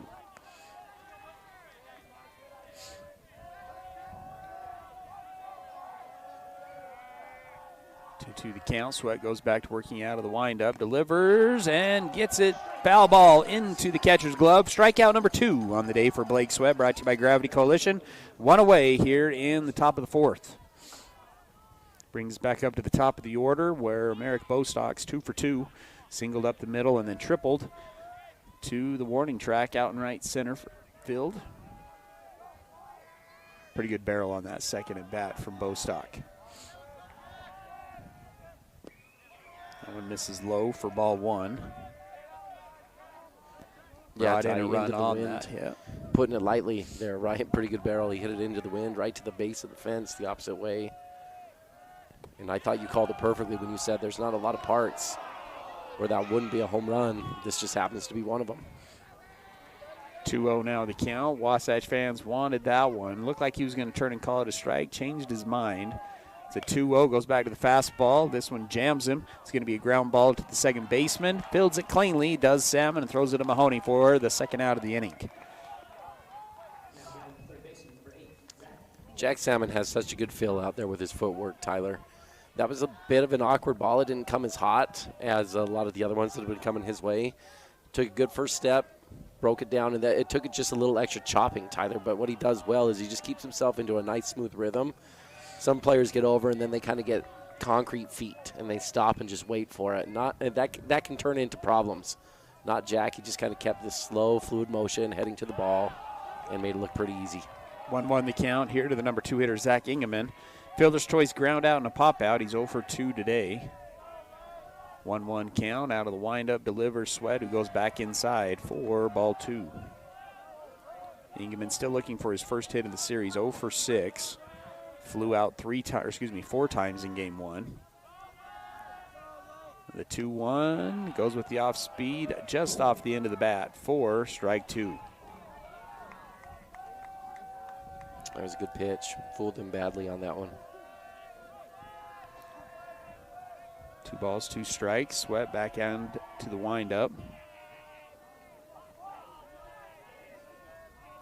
Delivers the 2-2, goes back to the off speed, freezes them. That'll be strikeout number 3 on the day for Blake Sweat, and Wasatch has their first 1-2-3 inning. They retire the side. It's still 6-1 as we go into the bottom of the 4th.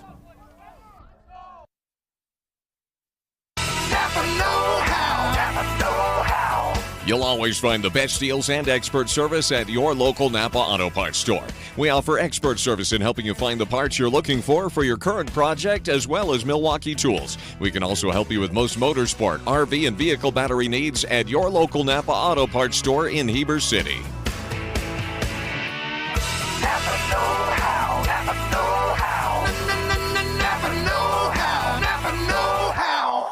Here at Country Gardens and Nursery, we hope that you feel that you are home when you are away from home as you go around our perennial floor checking out the newest and latest for beauty for your garden, as you wander into our indoor plant shop, seeing the possibility of what could be yours. Stop by Country Gardens and Nursery, your home away from home.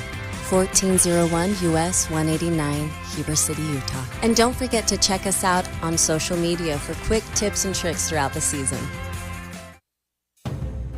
Chad here from Mountain West Trailers. Celebrating 20 years in business, we know you value strength and reliability.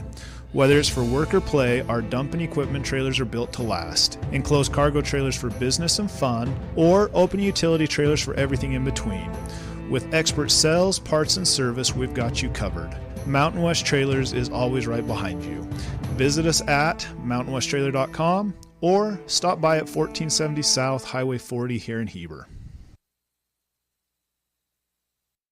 And now, back to the action. Wasatch High School Sports on 94.5 The Peak.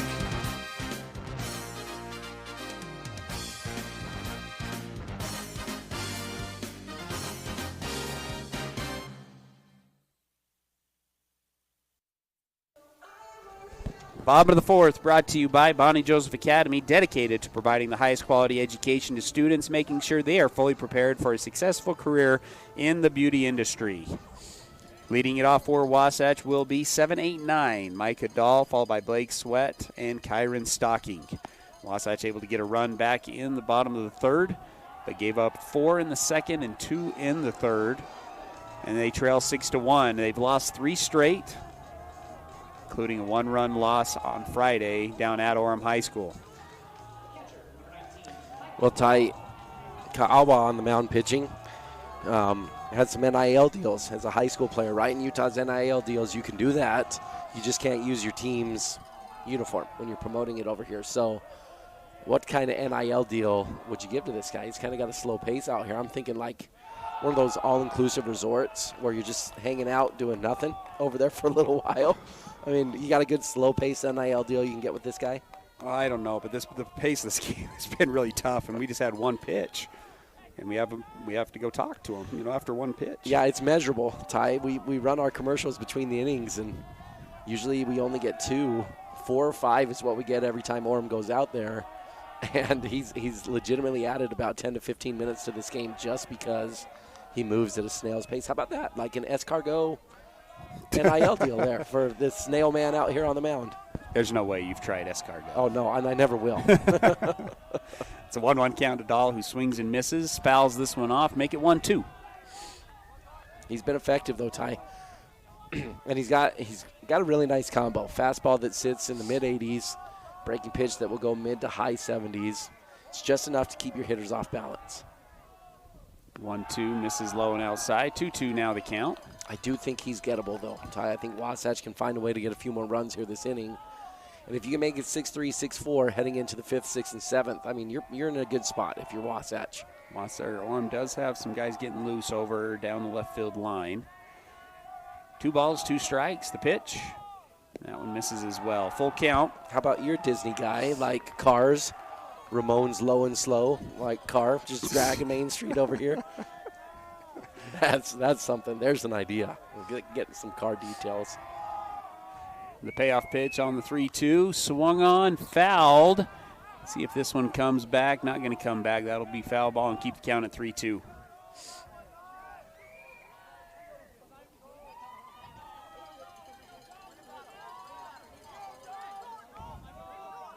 I'll bet you, though, Ty, this kid can really play football. I bet you set a play clock up. He'd be right on top of that. Know what's going on there with that. And you get, 40 seconds between plays in football, right? Yeah. That's too much time between pitches. You like the play clock in the MLB? Love it. Pitch clock, I guess is what they call it. Pitch count. Or pitch clock, right. This is a good barrel to right field. It's going to push Padita back, but Padita will settle underneath it, make the play for the first out of the inning. That logistically seems hard to implement in lower baseball type. There's a lot of just different dynamics that go into play there.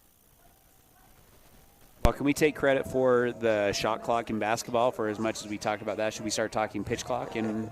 Yeah, you think we can make a difference? Who do we need to talk to at the state to get that moving? 30 seconds between batters with a runner on base. That seems 15 seconds if there's nobody on base. So that seems, 30 seconds seems too much. Oh, sorry. In 2023, the clock was 30 seconds, 15 seconds between batters with nobody on base, 20 seconds with runners on. Sweat will square on the 0-1. Gets the third baseman running in, 1-1.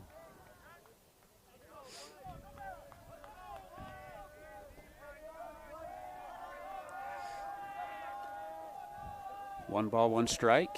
Into the windup goes Ka'awa with one out. Sweat struck out in his first at bat against Ka'awa. Still looking for his first hit of the series. It was 0 for 4. Ty now has 4 strikeouts in the series as well. Having a hard time finding and getting back on time. The 2-1. Swing and a miss for strike 2.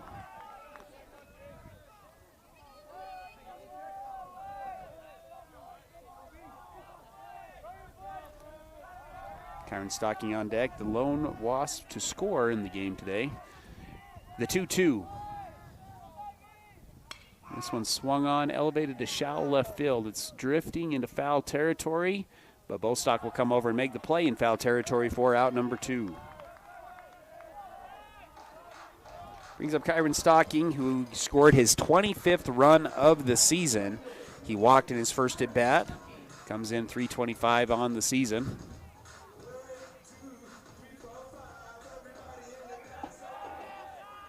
Austin Brown, leadoff guy on deck. He's 2 for 2 today, is Brown. 2 outs for Stocking. He'll swing at the first pitch and foul it off for strike 1.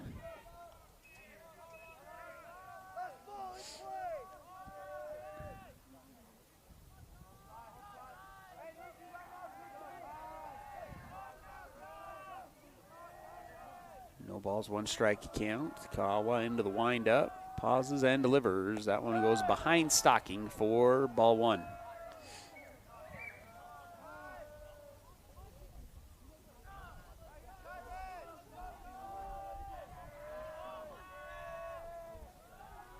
The 1-1 goes back on the outside corner and gets the strike call. 1-2 now the count.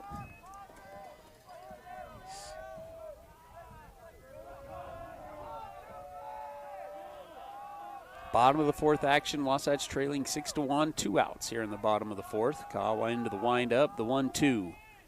Misses for ball 2. Been out to the new stadium, daybreak yet? No, I haven't made it out that way. Have you seen it? Haven't seen it yet Looks either. nice in the pictures, Ty. Yeah. Seen several pictures. Looks like a great place to catch a game. 2 balls, 2 strikes. Kawa back into the windup, delivers. That one swung on, foul down the third base side.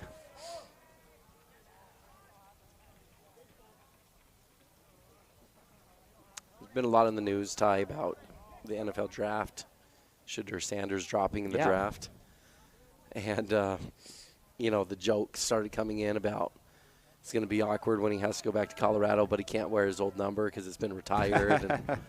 Anyway, when should you get a number retired? Curious if you have any thoughts on that. What constitutes earning the retiring of your number? When's it a good time to retire? That's a good one. So not winning a bowl game and only having one winning season, and you don't maybe think that across merits all sports too. Baseball, like Robinson, right? 42's retired for everyone. That seems pretty appropriate, sure, given what happened with Jackie Robinson. And so not just talking football in general. So, yeah, bowl games can be a part of it, but just in sports in general, what's the draw? Like, what makes it good to retire a number? Does it have to be success in both pro and college, or can you do it with just college? So, for example, Colorado has 2 Heisman winners. I assume Rashawn Salam's number's retired. He won the Heisman back in '94 when they won a national title. Travis Hunter just won the Heisman in 2024. He's a Heisman Trophy winner. Like, done deal. You're good to go. This one will be put in play to the second baseman. Johnson fields it cleanly, throws it over to first for the easy out. 6-1 the score as Wasatch is retired. No runs on no hits, no errors as we move into the 5th here on 94.5 The Peak. Check out the Fit Stop Health Club. It's more than a great facility. Their employees and staff create a comfortable, caring, supportive place for men and women of all ages, as well as their families, to work out. They have your tanning beds, massage, and personal trainers. Find your new groove. Jump into their therapy pool with endless laps. They have Group X classes with nationally certified and specially trained instructors. See what the Fit Stop offers. Go to their website at fitstophealthclub.com. For more information, call 654-2131. Unlock your potential at Bonnie Joseph Academy, your local beauty school. Explore the art of cosmetology, barbering, hair design, basic aesthetics, master aesthetics, and nail tech programs. Visit bonniejosephacademy.edu to learn more and enroll today. Financial aid is available for qualifying students, and we offer flexible schedules and distant education options. Transform your passion into a rewarding career at Bonnie Joseph Academy, where beauty meets expertise. Bonnie Joseph Academy, Heber City. And now, back to the action. Wasatch High School Sports on 94.5 The Peak.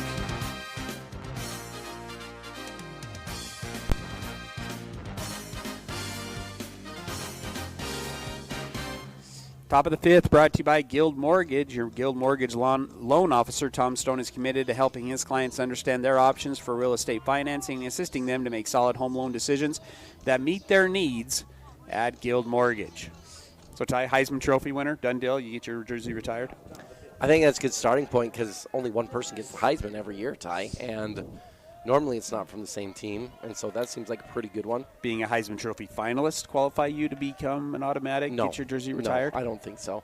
You go through, just take your local teams in the state. How many people at Utah State would have their number retired for the Heisman? 0, right? How many at Utah? 0. How many at BYU? Just 1, right? Like, out of all the football and all the passion, that's just one number that would be retired because of the Heisman. I think that's not a bad way. Strike one. This one's going to be elevated to deep left field. Going back. Off the wall goes the sophomore Ford, and it's a leadoff double for Orem. It's going to get away from the cutoff man, but will not advance.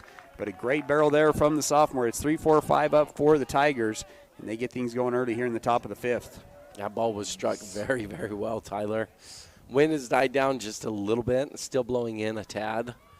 But that ball was certainly out at Orem High School. Orem, 320 down the line, 360 to center. In comparison, Wasatch, 345 down the line and 385 to center. Bring up the pitcher, Kawa, with the 6-1 lead. Good for the called strike. Ground out in his first at bat, then singled to the 5-6 hole and scored in his second. And Ty, that ball probably went about 340 to 345. It hit right at the base of the fence there in left field, but didn't have the elevation to get up and over. So taking his time, comes set. One look, delivers, and that one's in there for a strike as well. Back-to-back off-speed pitches for strike 1, strike 2. It's an 0-2 count. So you're thinking college football, Heisman. Okay, what about, like, Hall of Fame? Should you have your number retired if you're in the Hall of Fame? For Is sure. that like a done deal? Yeah. You get in the Hall of Fame, you're good? What if you're 0-2? It's going to be swung on a high chopper. Shaw's going to come up, fields it cleanly, throws it across on the run, gets the out at first base. Ford will advance to third on the high ground ball. Good play there from the senior Shaw. That was a great play from Bridger, Tyler. Had to get rid of it quickly. He's been good this year on the move. When you have to get rid of it quick, don't have time to think. He's just been very reactionary. And remember, Ty, he's played up the middle most of his career. He's been a second base, shortstop, and so moving over to third has been a fairly recent thing for Bridger. But you wouldn't know it by the way he's played this season. It's going to bring up the number 5 hitter, Jackson Johnson. Popped out to the catcher, and then a hit by pitch, or excuse me, a sacrifice bunt. And he's going to take one off the back here. No, sorry, so popped out to the catcher, and then he was hit by pitch in his last at-bat, and he's going to get hit by pitch here again. That was the at-bat that was the weird square and ended up going off the hand. First pitch is going to go off the back, and that'll put a runner on first and bring a trip to the mound from Coach McCoy. So Hall of Famer, Ty, but let's say like LeBron. He's won a title with Cleveland, Lakers, and the Heat. He's going to go to the Hall of Fame.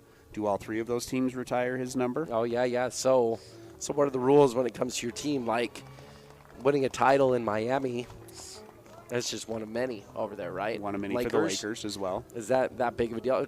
Ty, has he been a Hall of Famer with the Lakers, you think? Yeah. He's 41 years old and still is a top. But is he a Hall of player. Famer? Karl Malone was putting up similar type of numbers when he was in his 30s, right? And I'm just saying, with the Lakers, is it all the way across the board, or has he gone down? He's been pretty dang good all the way through. How about this, Ty? So you go into the Hall of Fame as a player, right? So like Karl Malone, when he went to the Hall of Fame, signed a one-day contract to become a Jazz man, right? When he went into the Hall of Fame, even though he ended his career with the Lakers. Is that the only team that is allowed to retire your number? Who you go into the Hall of Fame for? Yeah, that seems good. So who does LeBron go into the Hall of Fame as? Does he put on a Cavs jersey? Should be Cleveland. Should be Cleveland, right? Yeah, it's an Ohio boy, right? Won them their first title in who knows how long. It should definitely be Cleveland. It feels like LA has been more of a marketing thing for LeBron. He hasn't won as much as people expected going to LA. He's got one title, and it was a bubble title. I mean, it's hard to even respect that thing the same as other titles. How about bold move of the year? J.J. Redick not subbing out anybody in the second half of Game 4 of the NBA series. Didn't it? Came back to bite him. No subs. It almost worked out. They got a couple turnovers late in the game, 2 minutes left. And just, unfortunately, the T-Wolves made one more play than them and ended up coming away with it. So he's going to get blown up, but I'm not sure it's the worst move, Ty. I think it's safe to say, though, you don't think Shedeur should be, his number should be I don't retired. think so, no. So, like, if you're the best at something on your team ever, should you have that retired? And even like by that standard, John Stockton, the most steals ever for a Utah Jazz. I know he's got it in the NBA, but most steals ever for Jazz. Do you retire him for that? Most points ever for your team? Do you retire him for Maybe that? for points. Do you think steals warrants it? Like, No. is every stat, not every stat. So you got to be careful with that, right? Because like in baseball, you can get hit by the most pitches ever on your team. Does that mean you get your jersey number retired? Definitely, right? So definitely. That definitely should. It's a merit team it. guy. He'll take bullets for you.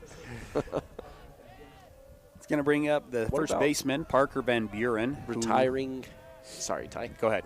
Retiring numbers for premature endings to careers, tragic type injuries or something like that. Is that appropriate? It is Jack Salmon on the mound, Ty, real quick. So pitching change brought to you by Mirror Lake Station. He'll miss outside to Van Buren, who is hasn't had an at-bat yet. He walked in his first one and scored and had a sacrifice bunt in his second one. He comes up, one out, runners on first and third. So a tragic injury. Does that warrant Or it? like death, right? A tragic early death there. I think what Utah's done with the tragedies that have happened down there is like Ty completely Johnson. warranted and appropriate, right? But they, Ty, and I haven't checked in the last couple of years, but originally those numbers were worn by people to honor them, right? And so Sure. it wasn't just retiring it, but they actually used the numbers to try to honor them. So is that a better way to do that than retiring the number? 1-1 the count to Van Buren, the pitch, and that'll be another hit by pitch. That'll load the bases. Bases loaded now for Orem, and it'll bring up Cy Burge, walked and scored and struck out.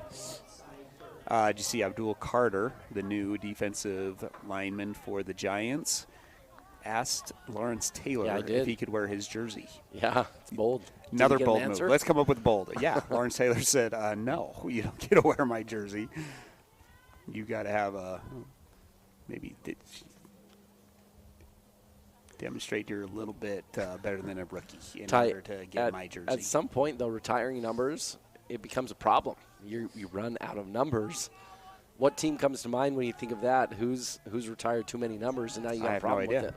There's one that comes directly to my mind, the Yankees. Yes, okay. You don't have 1 through 10 available. Like, none of them. They've retired 1, 2, 3, 4, 5, 8 has been retired twice for the Yankees. 9 and 10.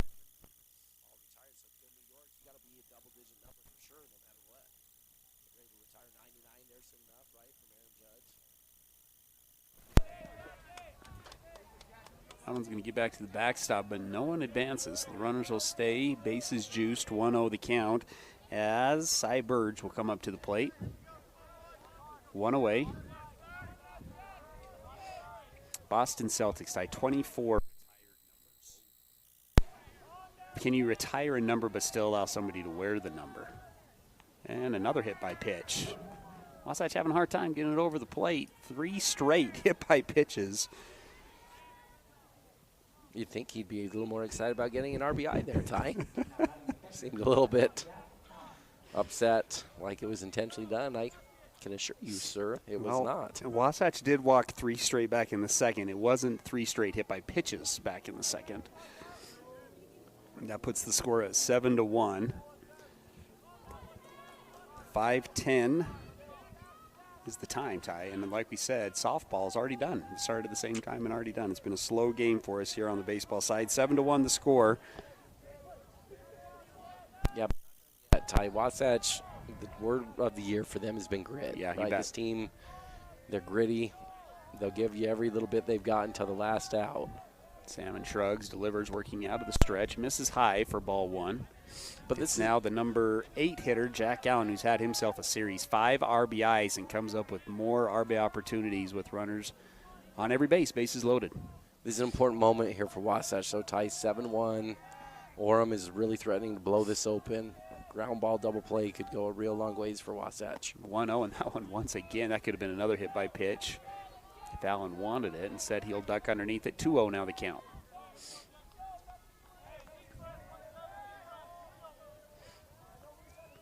Again, a 2-game series later on in the week, Thursday, Friday for Wasatch against Cedar Valley. We'll have the first one of the 2 games on Thursday here on 94.5 The Peak.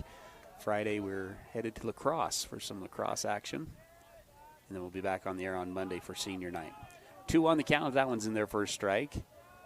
Salmon coming set, working out of the stretch. Shrugs, delivers. This one's going to be swung on to the shortstop. Faller fields it with the backhand, flips it to second. What a play to get that runner at second base. It will bring in a run. Kyron Stocking has moved over to second base, so the fielder's choice ground out will bring in a run, the 6th RBI of the series for Allen.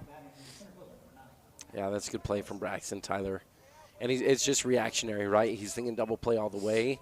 Probably the more logical play there is to go to third base with that one, right? It's pulling you over to that backhand side.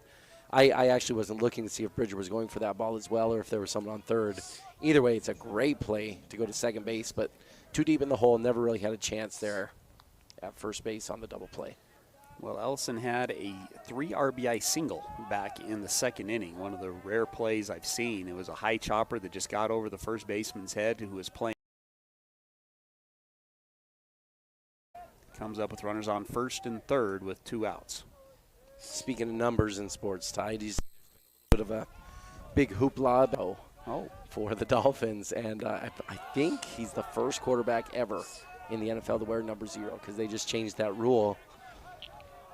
And there's a lot of jokes coming for old Zach Wilson with that. Well, this is the number of games you're going to start in Miami. It's how many titles you'll win, how much longer you're going to be in the league, right? That kind of thing. But curious to see how that one goes with quarterbacks being allowed to wear 0 now. Runner steps off. Salmon's going to run. Now turns. He's got the runner going home. He's going to run at the runner. He's going to toss it to Dahl, and Dahl will make the out. Nice job there from Salmon. And Wasatch gets out of the inning, but not before 2 runs come in on 1 hit, no errors. 1 runner is left on base. 8-1, and we'll keep it here for the 5th inning stretch. Ty, throw it over to you for our game summary brought to you by Yield Mortgage. Yeah, Ty, before I get to the game summary, that was a really good job by Jack. Only a sophomore, but pretty good poise there, wasn't it? Orem was trying to put him a little bit in the blender and get him all confused by starting that runner early. And that was just a really heady job. stay composed, make the runner commit to go home, run them down. This one, Ty has got away from Wasatch a little bit. 8-1 is the score, and not a lot of hits in this game. 6 hits for Orem on those 8 runs. 4 hits for Wasatch, 1 run scored on the day for Wasatch. It's been a struggle on the mound, Tyler. Out of those 8 runs that have come across, they have all been earned, but a lot of them had ended up coming from walks and hit by pitches. 4 hit by pitches on the day, 3 walks. All of those walks ended up scoring, and Ty, 2 of the hit by pitches have come across for Orem.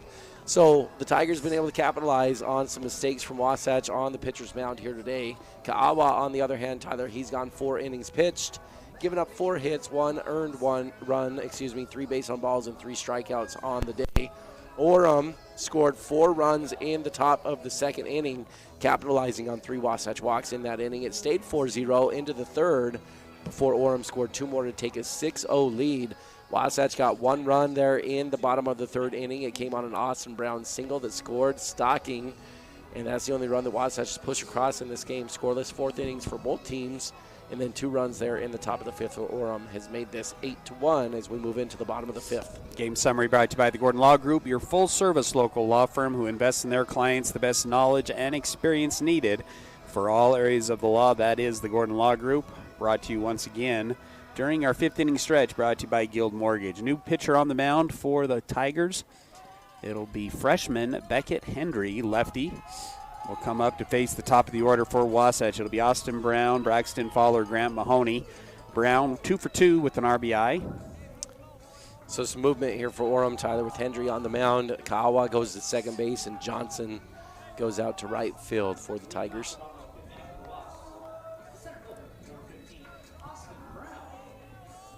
Brown, an infield single in his first at bat, and then singled over the shortstop's head in his second that brought in Kyron Stocking for the lone run of the day.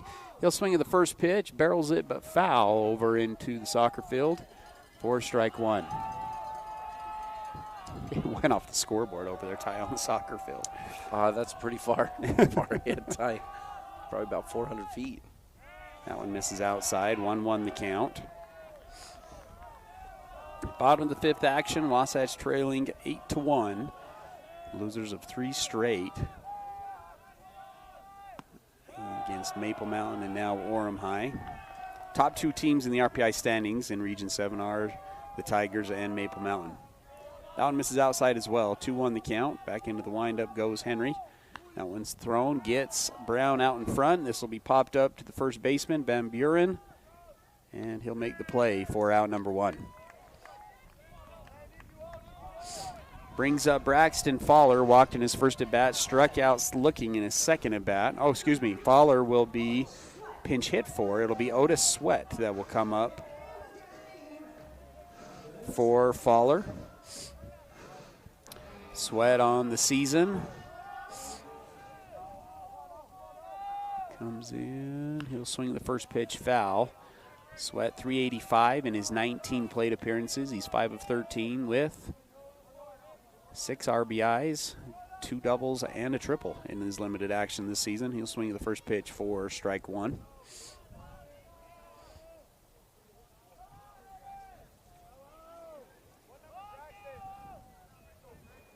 Wasatch double-digit hits in Game 1 of this series have struggled here in Game 2. Only 4 hits through 4 innings. But still have stranded 5, Ty. It's been the name of the game here for Wasatch in this series against Orem, just having a hard time with runners in scoring position. Another swing and a miss for strike 2. Graham Mahoney on deck, who singled up the middle in his last at-bat. The 0-2, and another swing and a miss as Sweat gets the pinch hit opportunity, but goes down swinging. Brings us to Graham Mahoney with 2 outs.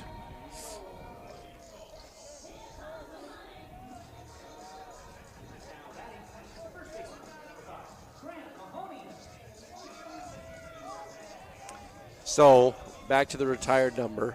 You say if you're the leader on your team in points, or like batting average or something like that, when you retire. Good to retire. So Shadur led the team in passing yards in a single season, didn't he? But not overall. I'm saying, like you're saying just in a season? Yeah, no, I'm just saying just the best in general. Like, you can interpret this in many different ways. So single season is the Heisman, right? So you're giving someone a retired number on a single season award there. Going to be a line drive at the second baseman who makes the play for the third out. Wasatch goes down in order for the second straight inning. No runs, no hits, no errors, nobody left on base. It's 8-1 here on 94.5 The Peak. At Heber Park City Appliance, you're getting a dedicated team of professionals who go out of their way to keep your home running smoothly. And when we say team, we're talking about 40 years of winning service and reliability. We're here to boost your at-home satisfaction long after your purchase. So when it's fourth quarter and your fridge goes out, oh man, be confident knowing we're a team that will go the distance for you. Heber Park City Appliance in Heber City. Visit us online at heberappliance.com. Hey there, Heber City. Are you tired of dings, dents, and scrapes ruining the beauty of your beloved vehicle? Look no further than Robards Collision, the ultimate destination for all your auto body needs. At Robards Collision, they've been offering top-notch collision repairs and outstanding customer service. Their team of expert technicians is passionate about bringing your car back to its original glory, no matter the size of damage. Their state-of-the-art facility is equipped with cutting-edge technology, ensuring precise and accurate repairs. They handle it all with precision and care. Hungry for mouth-watering, all-American comfort food? Look no further. Chubby's has just opened in Heber Valley, bringing you award-winning burgers and cheesesteaks made from 100% premium black Angus beef. With 9 Utah locations, our family-owned and operated restaurant knows how to satisfy your cravings. And don't forget to treat yourself to our delicious desserts. Come taste the difference today at Chubby's, located at 220 North Main Street. Chubby's Cafe, your neighborhood destination for the food you crave. And now, back to the action. Wasatch High School Sports on 94.5 The Peak.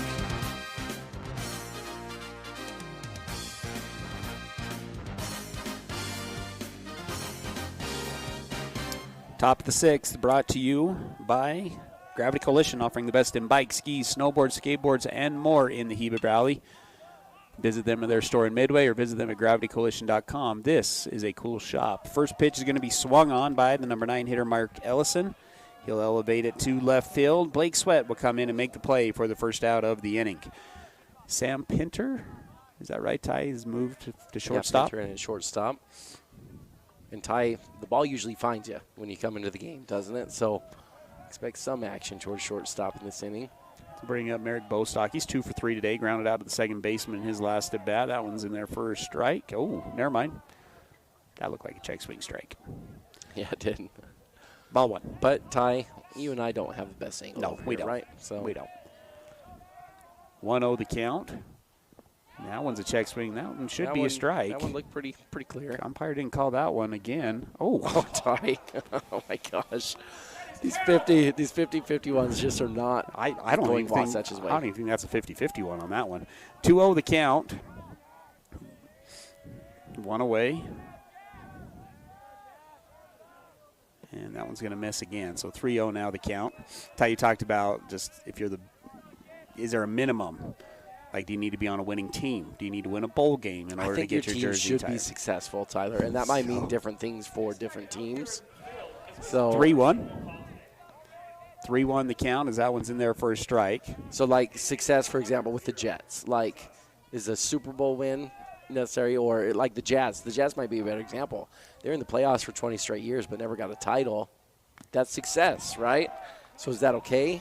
Or do they need to win a title to start talking retiring numbers? So Stockton leading assists, leading his steals. Like, sorry, you didn't win a title. You don't get your number retired. I mean, so really what it's boiling down to, are we retiring for longevity? You had a good, long career, LeBron. Congratulations. Oh, good pitch from Jack. Great pitch sequence there from Sam, and he fell down 3-0, kept his composure, got a strike, swing and a miss, and freezes him for a strikeout lurking. Gravity Coalition strikeout from Jack Salmon, 2 away here in the top of the sixth. Ty, I calculated this once, and this is going to be a little bit wild, but if Michael Jordan came into the league in the NBA the same time as LeBron, because remember the rules were different. LeBron got drafted out of high school. Jordan has 2 separate times he steps away. Michael Jordan would still have like 8,000 more points than LeBron does right now. So everyone's talking about LeBron like he's the greatest, but it's really a longevity thing that he's got going on, right? He's had a fantastic career. But if Jordan played the same number of games, had the same years in the league, he would be way over the points that LeBron has. So are you giving LeBron the longevity retired number? Is that what you're saying here? I'm baffled right now. It's an 0-2 count that you don't think LeBron's number should be retired by somebody. I think his number should be retired. I'm trying to comprehend this. I'm trying to stir you up a little bit, Ty, that you could easily argue that LeBron was not the key figure on any of those title teams.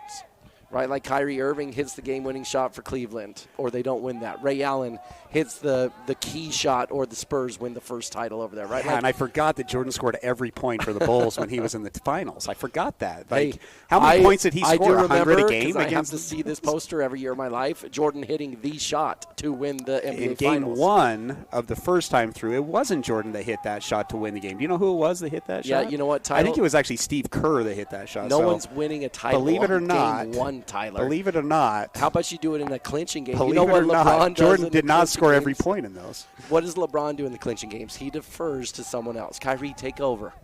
Ray Allen, go ahead, take over. Dwayne Wade, take over. Anthony Davis, go ahead and take over here. But you go ahead. You hand out your retired numbers on Game 1 game winners. No, we don't do that. That's why Steve Kerr's number's not retired. 2-2 the count. It's a great point. Jordan should have his number retired by everybody, right? Like Jordan's jersey should be in the Jazz, right? Like no, now you're just kidding. Once these games here's cross a great over story. The 2-hour mark, 3-2. It's a 3-2 count here with 2 outs in the top of the 6th. Utah, one of the years Clint Kelson was at the University of Utah. Didn't have that great of a season, Ty, but at the University of Utah at the time, there was a tradition where you had to hand out a Player of the Year award. So the Utah has this plaque where in 2024 or whatever, you have the best players from every sport at the University of Utah. Well, the manager for the Utah baseball team was so upset with how bad they were that year that he turned in Joe Bag of Chips as the best player for the Utah baseball team. And Clint swears that if you go down and look and find the year, you'll see Joe Bag of Donuts, baseball MVP for one of those Wait, was it Bag of Donuts or Bag of Chips? Bag of Chips. Pretty sure it's Bag of Chips. Bag of Chips. Another foul ball is going to go into the cross field behind us. 4 strike 1 as it was a base on ball as Ingeman earns the walk. So runner on first. Still 2 outs.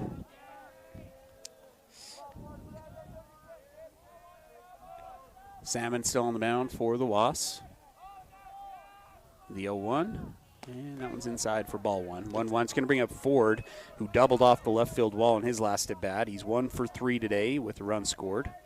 Ty, to finish this last thought, because you never answered my question, I do think longevity plays a role into retiring numbers. Oh, I've been corrected. It was Bag of Donuts, not Bag of Chips. So like Cal Ripken Jr., right? That start record that he has with the Orioles, that's phenomenal. That's worthy of retiring the numbers without ever even looking at the stats over there. But, Ty, are there other players that if they would have played that many games, they would have had more games played at longevity, right? Isn't that what you were just arguing me? And I'd probably retire both of them. So, yeah, like LeBron, absolutely. Did that get him, Ty? That one got him. Another hit by pitch. That is the 4th hit by pitch in the last 2 innings. Runner went on the pitch. He'll be safe with the hit by pitch. No, you were arguing that if Michael Jordan had played the same amount of games as LeBron James, he would have had more points. Well, somebody else may have. If they would have played the same amount of games of Cal Ripken, they would have played more games than Cal Ripken, right? Isn't that your argument? No, I think you're just being a bit silly here. It's going to bring up now Kawa. Grounded out to the third baseman and to the second baseman, but he also singled. He'll swing at the first pitch and foul it off. I think longevity's a thing, Ty. Like in a game today, and especially with how many guys sit, and I know LeBron is at this point, but isn't he a senior citizen at this point? I mean, I think he can sit every once in a while, but he was a guy that did play at the start of his career. You go look, 78-plus games in most of his seasons that he played early on in his career when, frankly, other guy. Hey, there's a question for you, Ty. I'm going to start throwing out some names. Paul George, Hall of Famer? No. Kawhi Leonard? No. Yeah, I think Kawhi's in the Hall of Fame. Let me back up. He's got a couple finals MVPs, doesn't he? So he's got 2 or 3 titles. Was it 2 with the Spurs? I think he got 2 with the Spurs. Did he get 2 with the Spurs? So, yeah, I think that's probably worthy. Swing and a miss. 0-2 now the count here to Kawa. And he's the best player each time in those NBA Finals. Yeah, that's probably the right guy. It's easy to forget about Kawhi. It feels like he's just totally disappeared from the world over the last couple years. Robert Horry? No, I don't think so. Big Shot Bob? This one's going to be roped down the right field side, foul. Went with the off-speed pitch the opposite way, but too far foul. Keeps the count at 0-2 with runners on first and second. Robert Ory's the example of if everyone gets in, then there's nothing meaningful about the Hall of Fame, right? Robert Ory hit some big shots, but he didn't even start on most of those teams there, Ty. It's like Manu Ginobili throughout that one. Is he a Hall of Famer? 6-man for his whole career? I'm a Manu Ginobili fan. I would say he's a Hall of Famer. Is he not a Hall of Famer? Is he not in the Hall of Fame? I thought he was. I think he is a Hall of Famer, Ty. But yeah, so could you get into the Hall of Fame in baseball as a pinch hitter or a bullpen reliever or something like that, right? Well, I think as a reliever, right? You're not just putting starters in the Hall of Fame. I think a closer, but a middle of the game reliever, do they get in the Hall of Fame? This ball's nuked tied to the left center field gap. It gets to the warning track. Pick him up, put him down. Kaawa with an extra base hit. That's a double with 2 outs. Brings in a run. 2 runs will come in, making the score 10-1 in favor of the Tigers here in the top of the 6th. Yeah, he got one he can handle there, Tyler. He's kind of been rolling over in his last few at-bats, but that one he was able to get on time. Got a great launch angle from that ball. He's going to bring up Jackson Johnson. Popped out to the catcher, and then he's been beamed twice today. Hit by pitch. Ended up scoring in both of those. 2 RBIs come in for Kaawa, who now has 2 hits on the day today. The walk and the hit by pitch end up scoring. Wasatch had the first 2 guys out. Line fly out to left field, strikeout. But then walk, hit by pitch, and double. And it's 10-1.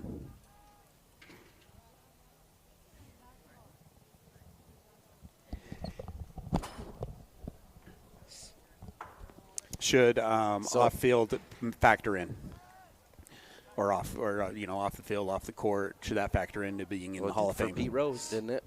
That's what I'm saying, right? Pete Rose, a couple of other things. Yeah. Let me think about that for a second, Ty. To answer your question with the relievers, just quick search here. Only 9 relievers in the history of Major League Baseball in the Hall of Fame, and as you can guess, almost all of those are closers. Mariano Rivera. Can you name? Let's see if you can get a couple of them. Is Hoffman in the Hall of Fame? Yep, Trevor Hoffman. Mm-hmm. That's probably all I got. Got a lefty that was a closer for many years, tying the bigs. Billy Wagner. Oh yeah, Billy Wagner. Another good Astros. One. Dennis Eckersley, Bruce Sutter, Goose Gossage, Hoyt Wilhelm, Lee Smith. Does that change in today's new era of baseball where starters are only going 4 or 5 innings, Ty, and you have more relievers, right, that are getting more and more innings? That's an interesting question because, starters, they used to look at complete games, right, number of strikeouts. Number of innings pitched. The 1-1's in there for a strike. 1-2 now the count to Johnson. I think you just have to adapt with the times a little bit, right? Like number of points in today's NBA is very different for a number of reasons, right? The 3-point line, for example, is going to increase the opportunity for more points there with guys. The style and pace of game has changed significantly. So, I think you take your time and your era into account when you're deciding Hall of Famers. And 1-2 gets the swing and a miss. 4 strike, 3. That'll do it for the 6th inning. 2 runs come in on 1 hit. No errors. 1 runner's left on base. It's 10-1 going into the bottom of the 6th. Hi, this is Corbin Gordon from Gordon Law Group. I commonly get approached by people with the same question. Hey, do you guys do a particular type of law? The answer is almost always, yeah, we do that. We are the Valley's only full-service law firm that has been in business for over 20 years. We have 5 experienced attorneys who do estate work, litigation, business formation, real estate, water law, divorce, criminal defense, and many others. Gordon Law Group, yeah, we do that. Hey, Heber Valley, whether you're cheering on our high school team or enjoying a day in our beautiful valley, our community is stronger when we love local. Our local businesses are the heartbeat of Heber Valley, from your favorite cafe to the shop on the corner. When you shop local, you're supporting your neighbors and investing in the future of our community. So next time you're out and about, show some love. Shop, dine, and explore right here in Heber Valley. Brought to you by the Heber Valley Chamber of Commerce. Remember, love local. It makes all the difference. Visit gohebervalley.com/shop. For a limited time, UCCU is offering 33-month savings certificates with an incredibly high APY of 2.55%. Plus, you can jump up to an even higher rate of return anytime during the life of your certificate. With a savings certificate, you just make one deposit and then let your money grow and grow and grow, with a fixed rate of return that's much higher than a standard savings account. Learn more at uccu.com. UCCU. Love where you bank.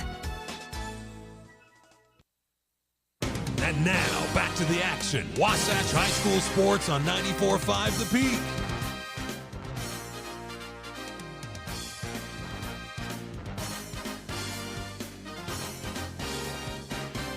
Bottom of the sixth, brought to you by Mirror Lake Station, your one-stop shop for gas, groceries, and goodies. Located at 2nd North Main in Camas on your way up Mirror Lake Station Highway. Winners of Best in-State Donuts at Mirror Lake Station. It's 10-1. Wasatch has given up 4 in the second, 2 in the third, 2 in the fifth, and 2 in the sixth. Kyron Stocking, the lone run scored back in the third inning, making the score 10-1 as we go into the bottom of the sixth. It'll be Hafen, Shaw, Bluth up for the Wasps. Henry on the mound still for the Tigers. Freshman lefty was able to retire the side in the in the bottom half of the fifth. Spikes this one for ball one.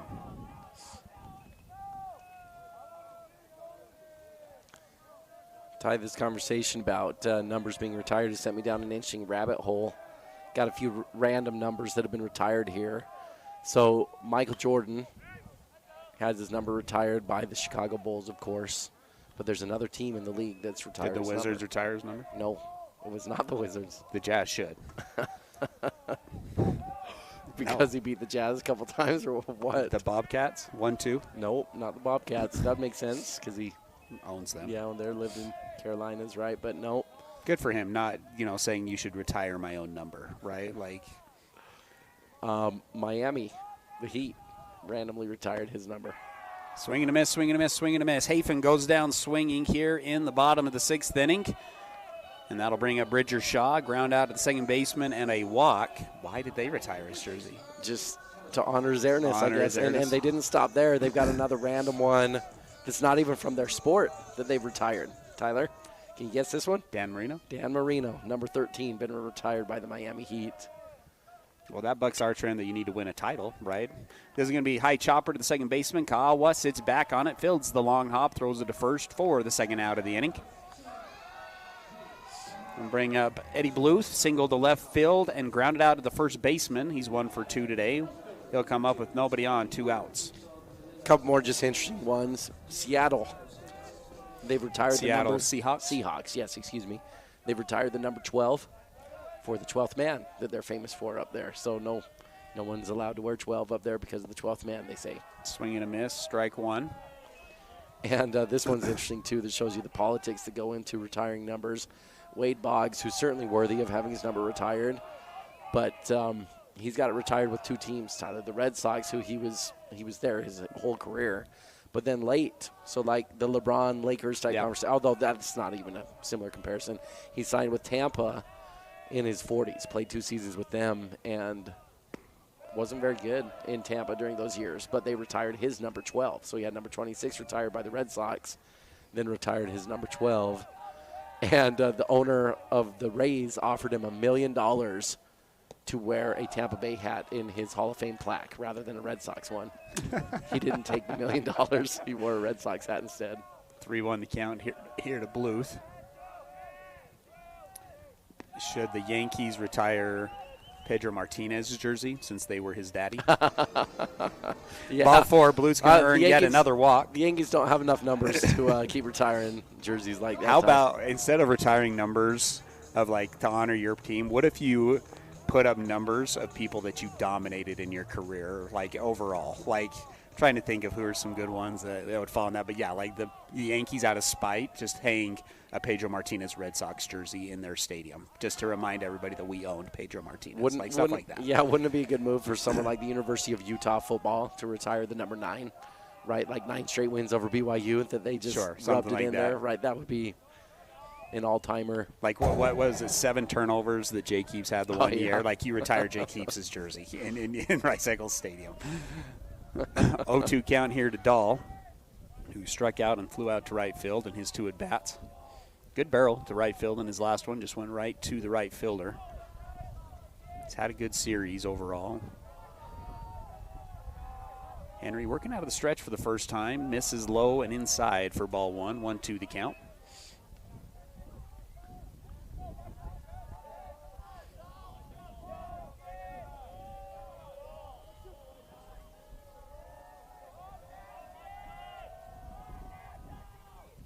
1-2 is going to be elevated foul. We'll keep the count at 1 ball and 2 strikes. Another fun one, Ty.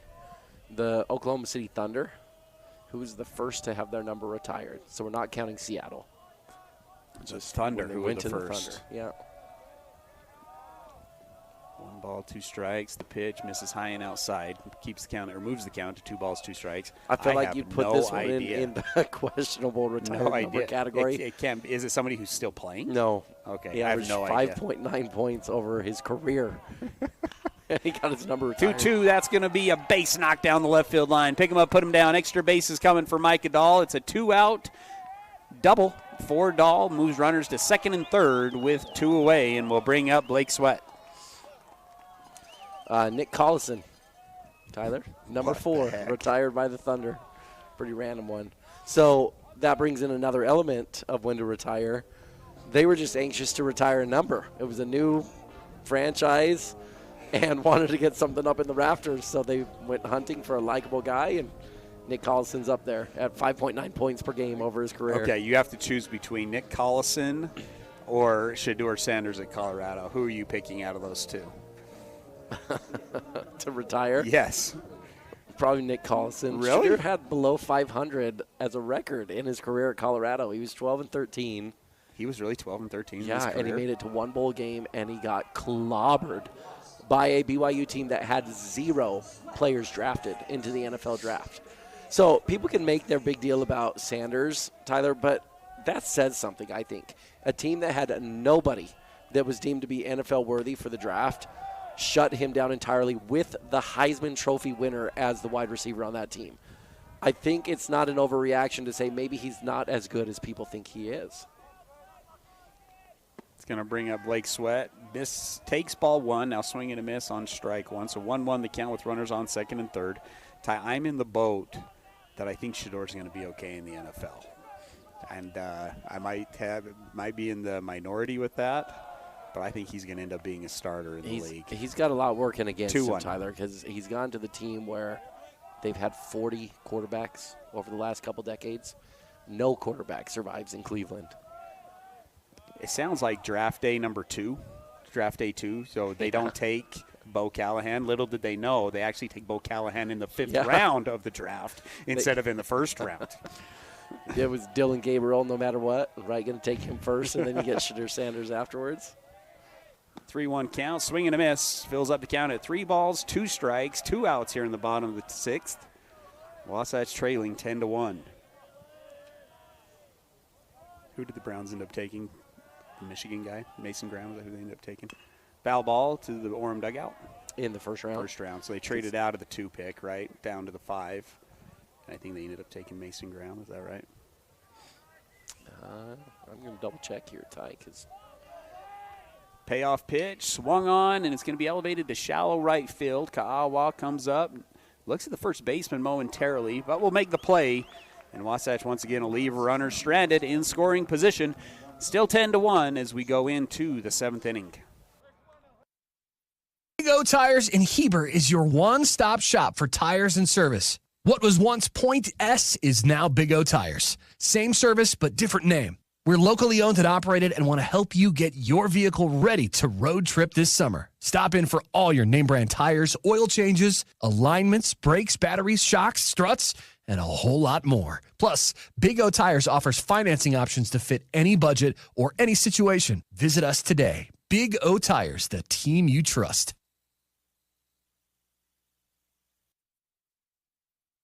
Hi, this is Kendall Crittenden, Wasatch County Council member and a member of the Caring Community Coalition. Did you know that kids are at a greater risk of experimenting with alcohol and drugs between the hours of 3 and 6 p.m.? Many parents are still at work this time of day. Check in with your kids. Find out where your kids will be, who they'll be with, and what they will be doing. Brought to you by Wasatch Behavioral Health and the Caring Community Coalition. And now, back to the action. Wasatch High School Sports on 94.5 The Peak.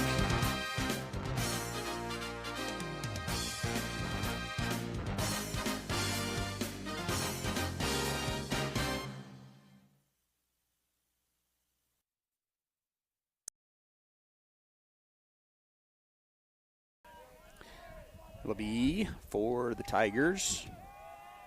6-7-8 up here in the top of the 7th with a 10-1 lead. It'll be Parker Van Buren, the first baseman. Still hasn't had a registered at bat today. Walk, sack bunt, and hit by pitch. 1-0 count. Salmon still on the mound. That one misses everything. 2-0 with the count.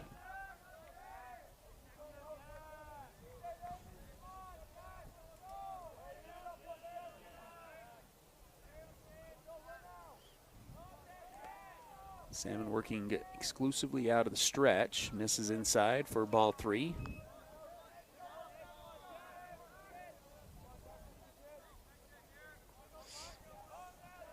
Three balls, no strike. Salmon will deliver and misses again. That'll be ball 4. That is the 10th freebie of the game for Wasatch. 4 hit by pitches and 5 walks. 6 walks.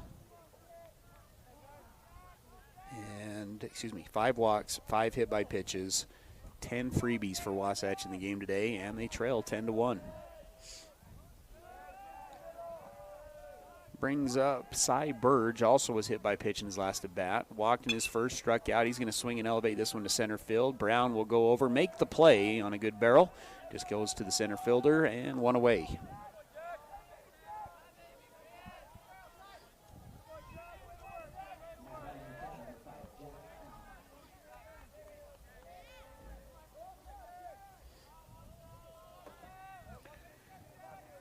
Brings up Jack Allen. He's got 6 RBIs in the series.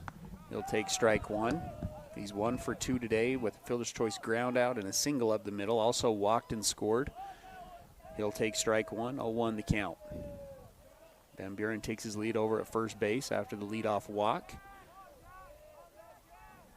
Salmon delivers inside for ball 1.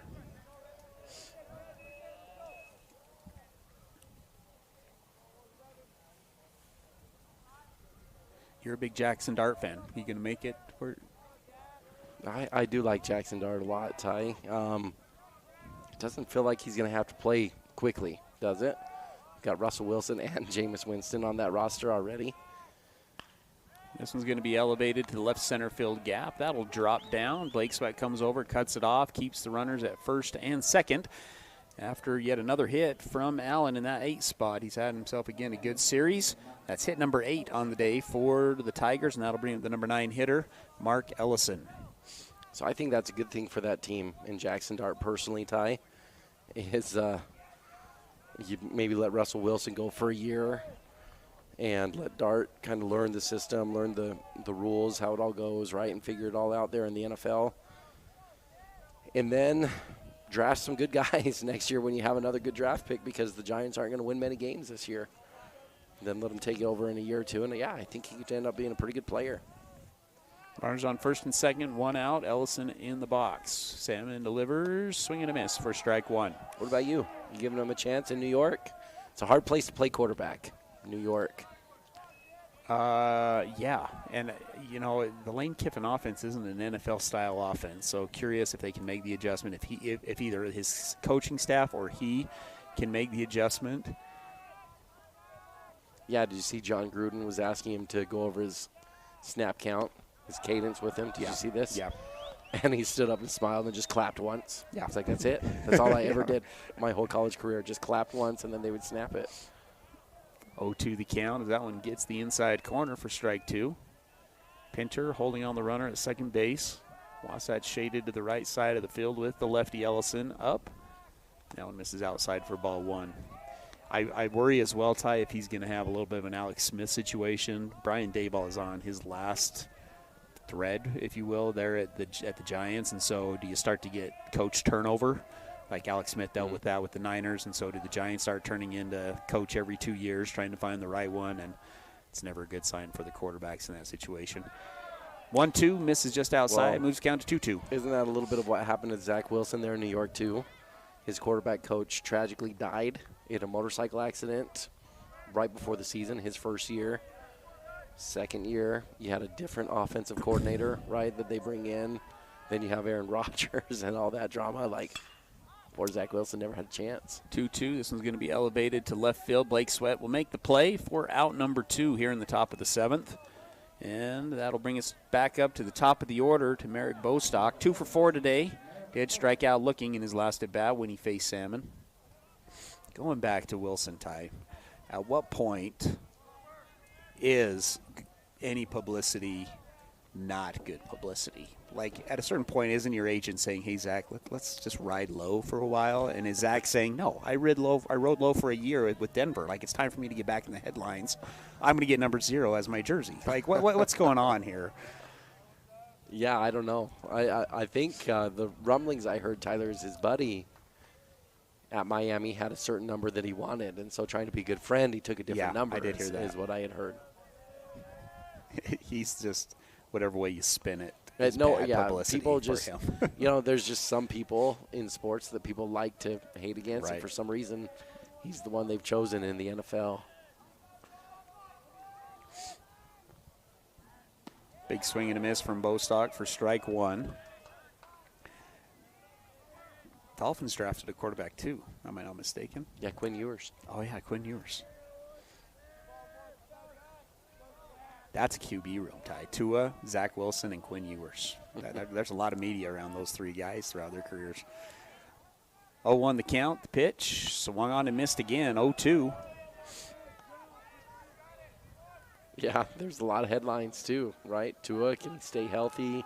People are surprised he's even playing anymore after that last scary injury. And Wilson, is he good enough to be in the league? Ewers, people have the same question, right? 7th-round draft pick. He shouldn't have even been playing at Texas. He should have been the backup at Texas. Backup at Texas, now going to start for the Miami Dolphins. Is that? I say that because you're a big Quinn Ewers fan, right? I do like Quinn Ewers. Yeah, I think he can play. 0-2 the count. Salmon delivers and ring him up. Strike 3. Second strikeout looking for Bostock. And that'll do it. Wasatch will have 3 outs to try to go on a run here. They're down 10-1 going into the bottom of the 7th.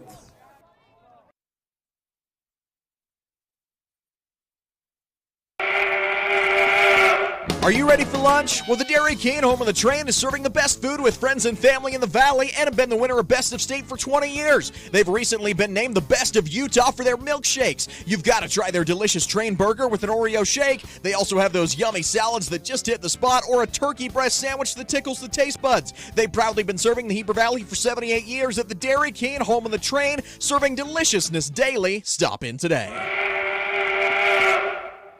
We at Guild Mortgage help people build personal wealth through real estate, be it your first home, next home, dream home, or investment property.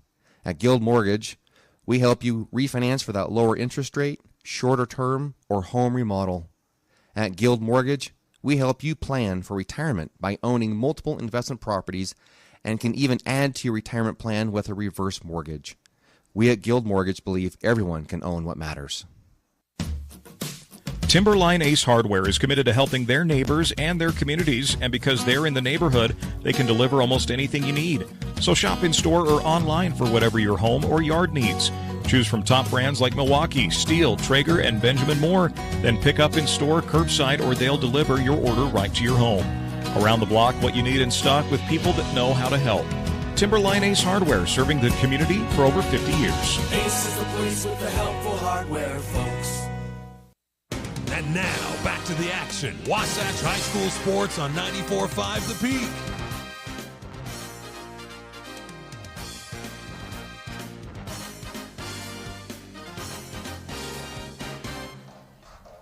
Well, this is it for Wasatch. Bottom of the 7th inning, trailing 10-1 to Orem High School. The Wasps need a huge inning to get back in this, but not too long ago, you have to go to find the last 10-run inning for Wasatch. They got 10 in the top of the 7th at Timpview High School just last week. So not out of the question here for the Wasps to be able to get back in this, but it's going to take the Stars to align perfectly. We're going to excuse Tyler for the bottom of this inning. He's, for those that don't know, he's been hired as the offensive coordinator for Wasatch football and has to step out. They've got practice going at this point, and so unfortunately he's going to step out. So I've got you the rest of the way. Got a 1-1 count and a foul ball straight back from Stocking. 1-2. Hendry still on the mound for Orem. He's been good in relief. 3 into the third inning. 2 innings pitched. And been able to hold Wasatch right there at 1 run. That one misses close, but off the plate. It's 10-1 in the 7th if you're just joining us. Orem jumped out 4-0 in the second inning. There's a good barrel, but right at the second baseman, and another line drive out. As Stocking hits it to Kawa, who makes the play. It's been a lot of barrels for Wasatch today that have been on the money but have gone right at the opponents. Just hasn't been their day of the plate. Sometimes that happens here. Austin Brown coming to the plate for Wasatch. Another ground ball to second base. Kawa's got another one. Fields it cleanly, throws it cleanly over to first base. And just like that, 2 down for Wasatch, and they're down to their final out.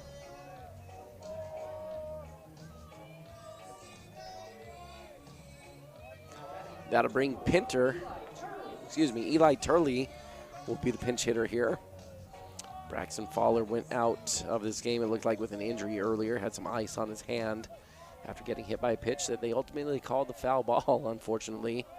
Zach Pinter came in relief at shortstop, and now Eli Turley will get a chance to swing it at the plate.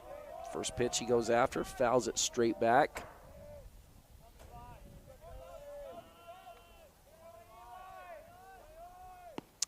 There's a strike in there off the outer half. Fastball working down in the zone. And we're 0-2.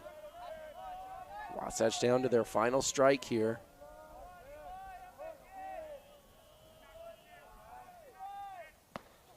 And there it is, strike 3, a swinging miss. And the Wasps will fall 10-1 here against Orem High School. And that will bring us into our Timberline Ace Hardware postgame show. And we'll dive right into that one here for you. Wasatch falls in this one 10-1. And the Gordon Law Group stat recap. This one is not pretty for Wasatch. Orem jumped up 4-0 in the second inning. They got 2 more in the top of the third. Wasatch got their one and only run in the bottom of the third, making it 6-1. Stocking found his way on base before he was driven in by Austin Brown, but that's all Wasatch got. Zeros across the board in the rest of the innings. Orem tacked on 2 more in the top of the 5th and 2 more in the top of the 6th to make it 10-1. Neither team hit particularly well. Orem only 8 hits on the day. Wasatch with 5 hits and an error. And when you look at the pitching, it just was the freebies. Wasatch hit 5 batters. They walked 5 batters. And when you add the errors in there, they gave 11 free passes to Orem. And Orem was able to capitalize, pushing a lot of those runners across in their 10 runs. And Wasatch fell on the day. Kaawa is going to be the winning pitcher for Orem. Hendry was able to come in and hold it with 3 innings pitched and did a really nice job.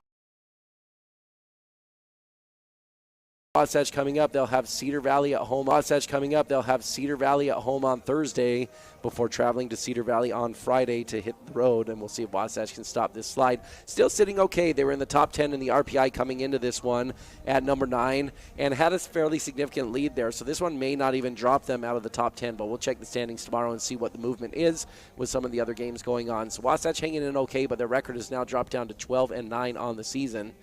And they've only got 4 region games left. Thanks again for joining us. This has been Tyler Moss and Tyler Baird, 94.5 The Peak.